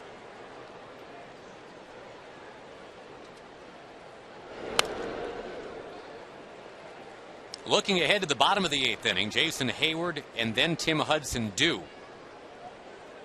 But you figure it's going to be somebody else in that 2 spot. Hudson up over 100 pitches now. And that Atlanta bullpen has been airtight. Yeah, you know what, though? I'm not so sure. I have to wait and see what Hayward does. If he gets on, say, with a walk, Hudson could stay in and bunt him. He could do some things, and maybe even if he doesn't get on, maybe they let Hudson hit. It just depends. I know he's at the 110 now. But I'll tell you, he is throwing the heck out of the ball.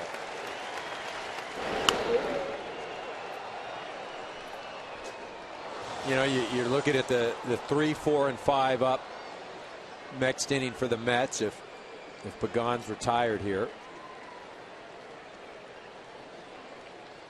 Goes righty, lefty, righty.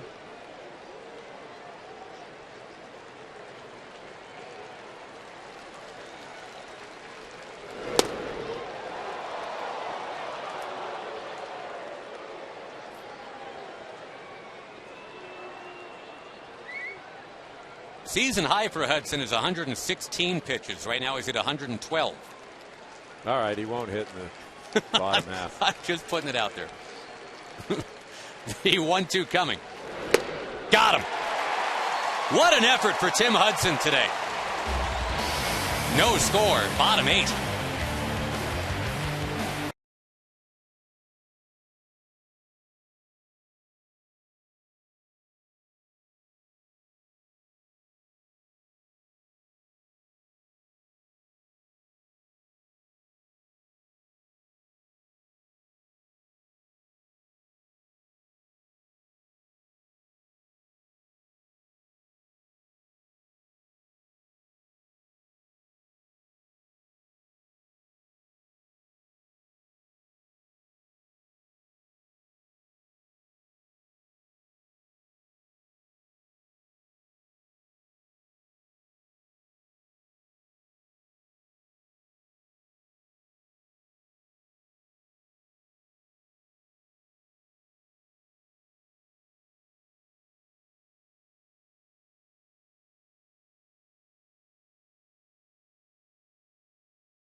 TV's best offer of the year, and by Travelers. Insurance for auto, home, and business. Josh Lewin, Eric Karros with you in Atlanta, where the Braves have not been able to get to R.A. Dickey, but Tim Hudson has pitched a whale of a game going the other way. 10 strikeouts, a season high. Only the 12th time in Tim Hudson's career, in close to 400 starts, Eric, that he's had a 10 strikeout game.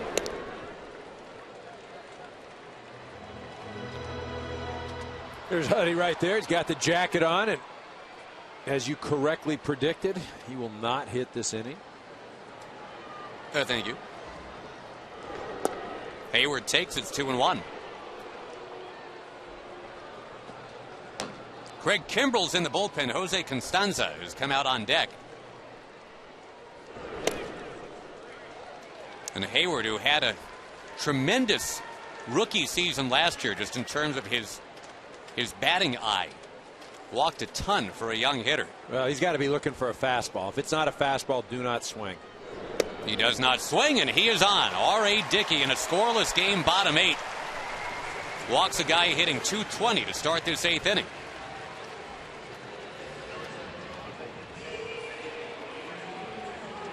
And now Constanza. I mean, he gets square around right now. Just go ahead, turn around right now, and get ready to bunt the ball. Well, the Braves could not advance Chipper Jones last inning, and that was from second base. Now trying to get Hayward moved along. Right in on the grass at third.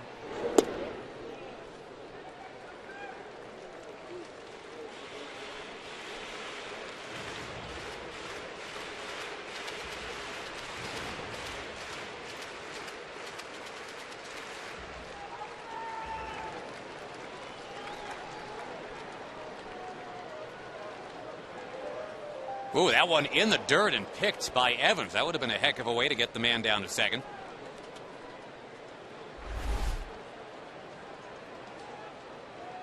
Evans does a nice job.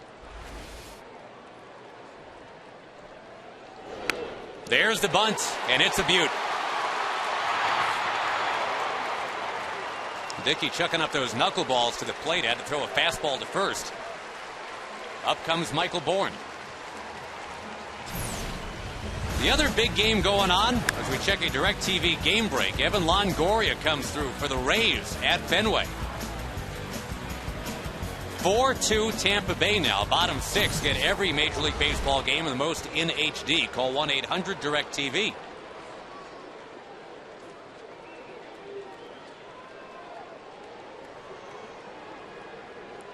Bourne, top of the order. You can see him start to scooch up in that batter's box like you were discussing earlier. Knuckleball pitcher and Dickey. You just crowd the plate against a knuckleball pitcher. Force him to have to throw a fastball or something. He's not going to want to hit you with that knuckleball. Get right on top of it. The other thing, too, Evans at first base is playing way back. We'll take it with you bunt here from Bourne, maybe? It's tough to do with a knuckleball, but, man, I think you got to give it a shot. Swinging, and he lifts it foul. He's behind 0-2, so forget about the bunt.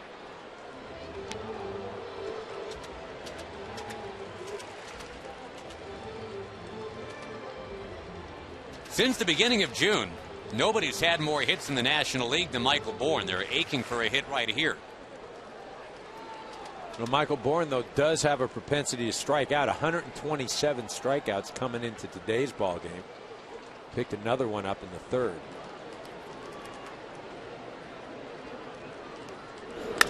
On the ground, cut off at second base.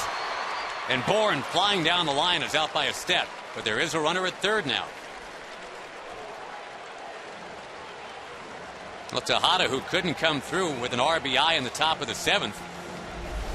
Make sure that ball doesn't escape him here in the field and keeps this thing 0-0. Yeah, nice play by Tejada. See, Evans, though, you know what's interesting, the way Evans catches the ball, he's looking at the runner at first. Watch him look at the runner there. He's not really even paying attention to Hayward rounding third.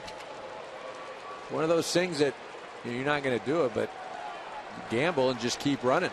Try and catch a first baseman not watching. Strike one to Prado. Braves hitless with men on base for the day.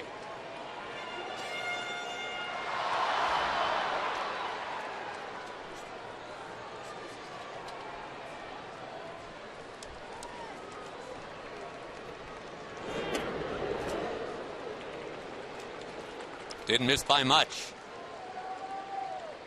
If the Braves can score right here, they turn it over to a bullpen that's been amazing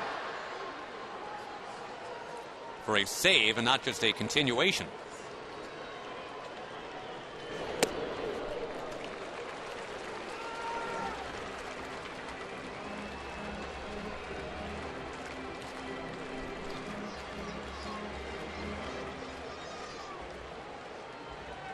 Again, with that knuckleball zigging and zagging from R.A. Dickey. A little bit of pressure on the catcher here in a scoreless game. Bottom 8. Runner at third base.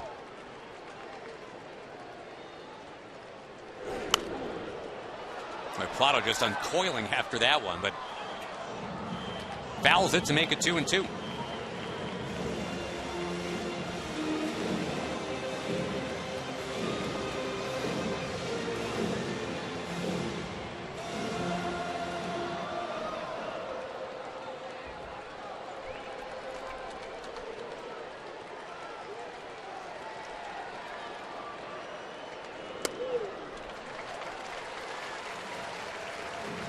Chipper Jones on deck. Well, you've got to come back with a knuckleball here. Mess around with a fastball or slider. Again, if you walk him, oh well. Start with a new count. Chipper Jones, he's going to get a bunch of knuckleballs. Look out! That is ball 4. And Tolley made sure that ball didn't escape him. Because, again, if it's back to the net, you've got a runner coming in. Well, watch the way he catches it. I don't even think he knows that it's in the glove. Watch it. Watch the way he comes up. Look at. He's going to look back. Look at. I don't know if he knows he catches the ball. Look at, he's looking. Oh, there it is. I got it. Just a stab in the dark, and he got it. Dan Worthen, the pitching coach out there. There is action in the New York Met bullpen. Chipper Jones will have his chance. Burdick and Acosta for the Mets. Behind R.A. Dickey.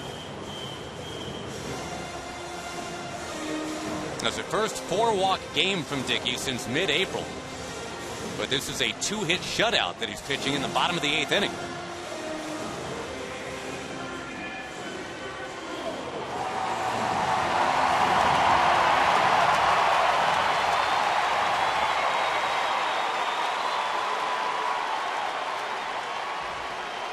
Well, and you see why Evans at first base is playing behind Prado, just to give himself some more range over there with the left-handed hitting Chipper Jones.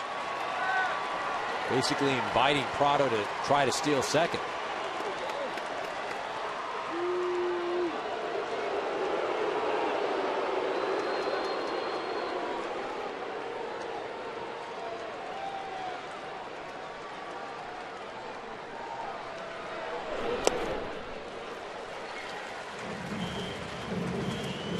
With the St. Louis Cardinals coming hot and playing tonight in Philadelphia. The Braves trying to nudge their advantage in the wild card to 4 games if they can get this win.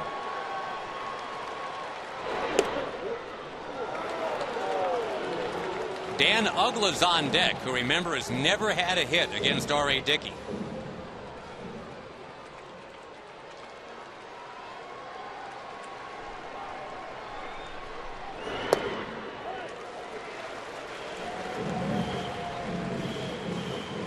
Well, the face of this Atlanta franchise calling a rare team meeting Tuesday night. Telling everybody just to relax, let the game come to you. Now he's got to let a knuckleball get in on him and do something with it. 2-2, 2 on, 2 out. Well, I'd be surprised if Dickey goes with anything other than a knuckleball. You can't try to sneak something or be tricky. Got to continue to go with that knuckleball.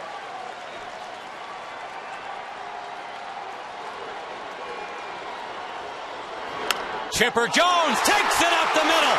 The Braves lead 1-0.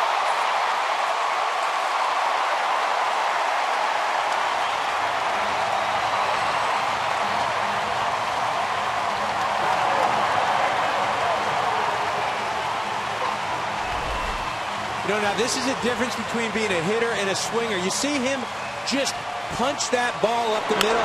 It's not a big swing. He's not trying to kill it. He's not trying to launch one into the seats. All he's trying to do is make contact and shoot it somewhere. He knows if he does that and he finds some space, that's a run. That's a great job of hitting right there by Chipper Jones. And letting the game come to you. Very zen and very timely.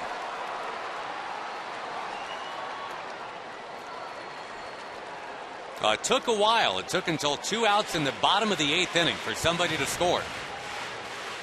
And Tim Hudson now can get a win out of this, his 15th of the year.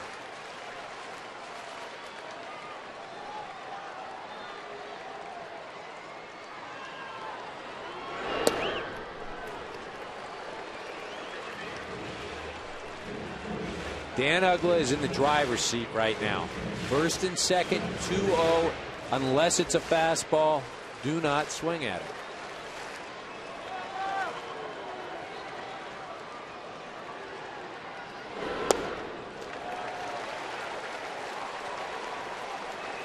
Dickey's already walked 2 in the inning. And actually including the intentional walk last inning. I'm talking about 5 for the game. That's the season high. Well, and remember the sacrifice bunt by Costanza. Mm-hmm. It's a productive out right there. That's going to do it for R.A. Dickey. He had a 2-hitter until Chipper Jones took him up the middle with 2 strikes.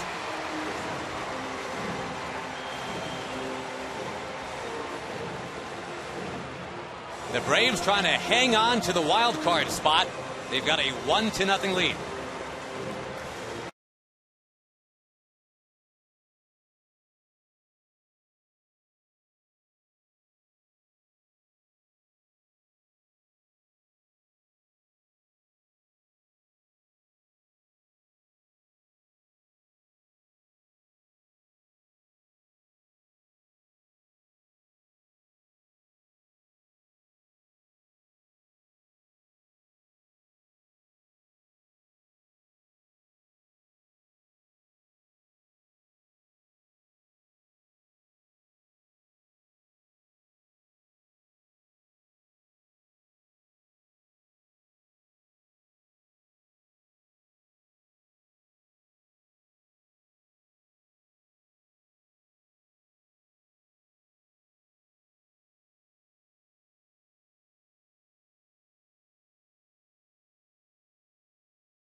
for Atlanta.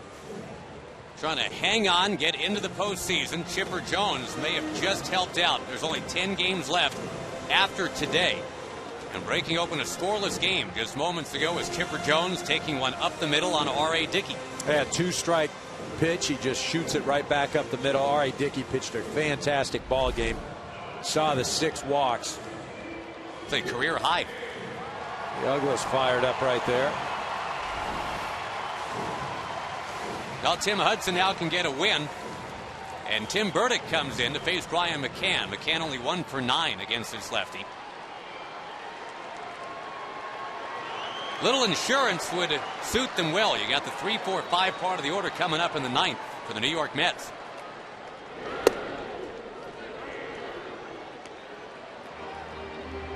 Of course, the back of that Atlanta bullpen has been incredible this season.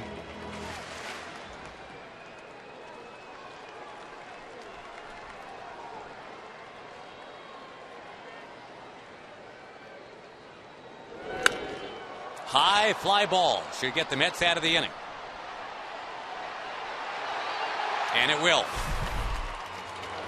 Tim Hudson can win it thanks to Chipper Jones. 9th inning next.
On Fox and TBS. It all begins Friday, September 30th with the Division Series on TBS.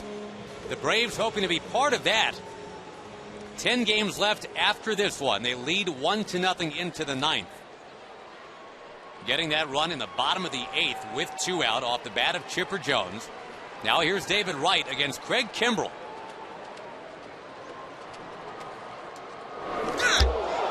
And Wright immediately bends out of the way. 96-mile-an-hour heat.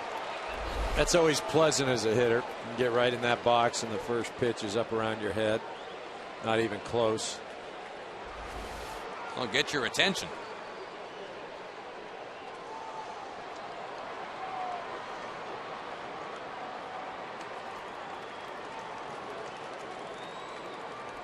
Little leaguers all around Georgia doing that move. Getting ready like Kimbell, who paints the outside edge.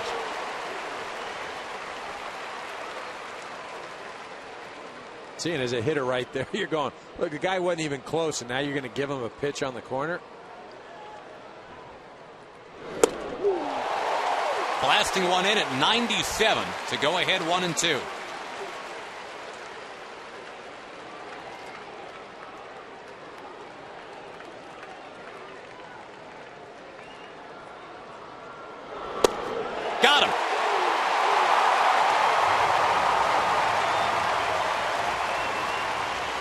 first one woke him up.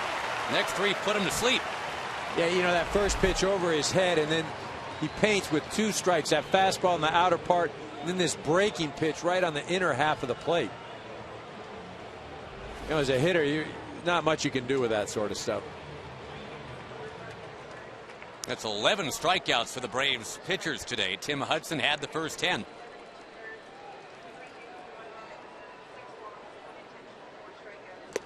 Wave and a miss by Duda.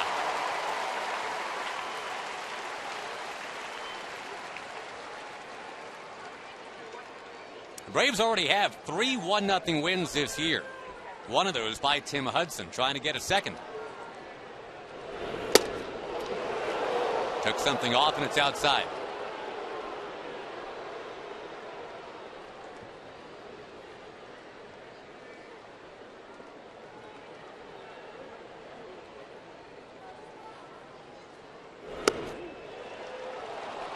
Tried it again, and again didn't get the call.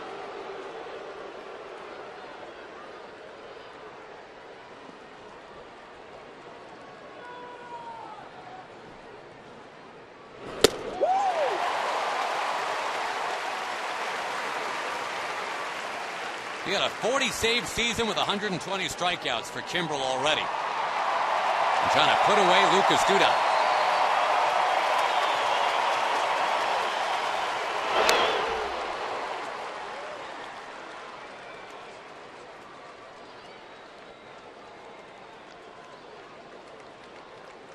All across the baseball landscape this year, the pitchers have stood very tall.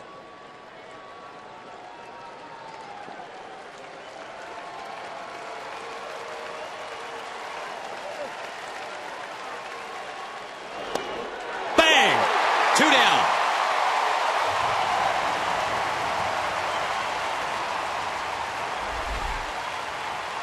I mean, when a guy's out there throwing that hard and hitting his location like that, the only thing you can say to yourself as a hitter is, you know, thank goodness this guy's a closer and I've only got to see him once in a while and he's not a starter.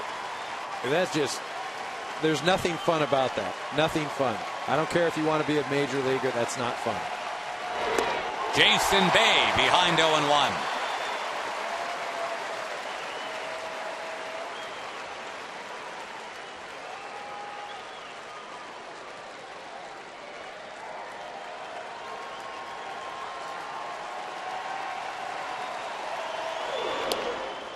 Now the Cardinals would have a steeper hill to climb if Kimbell can hang on here.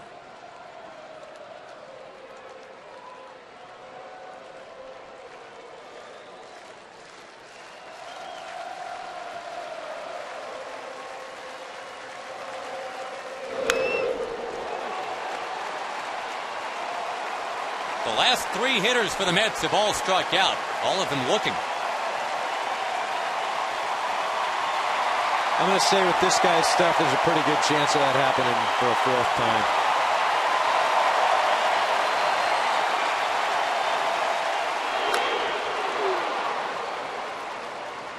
Bay stays alive against a guy who's allowed only 1 home run all year.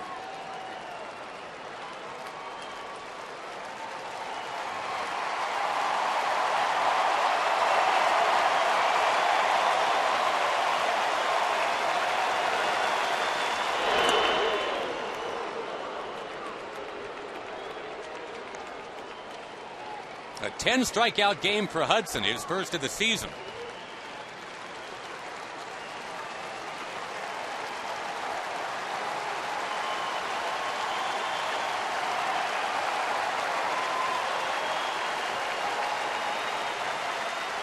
Ball game.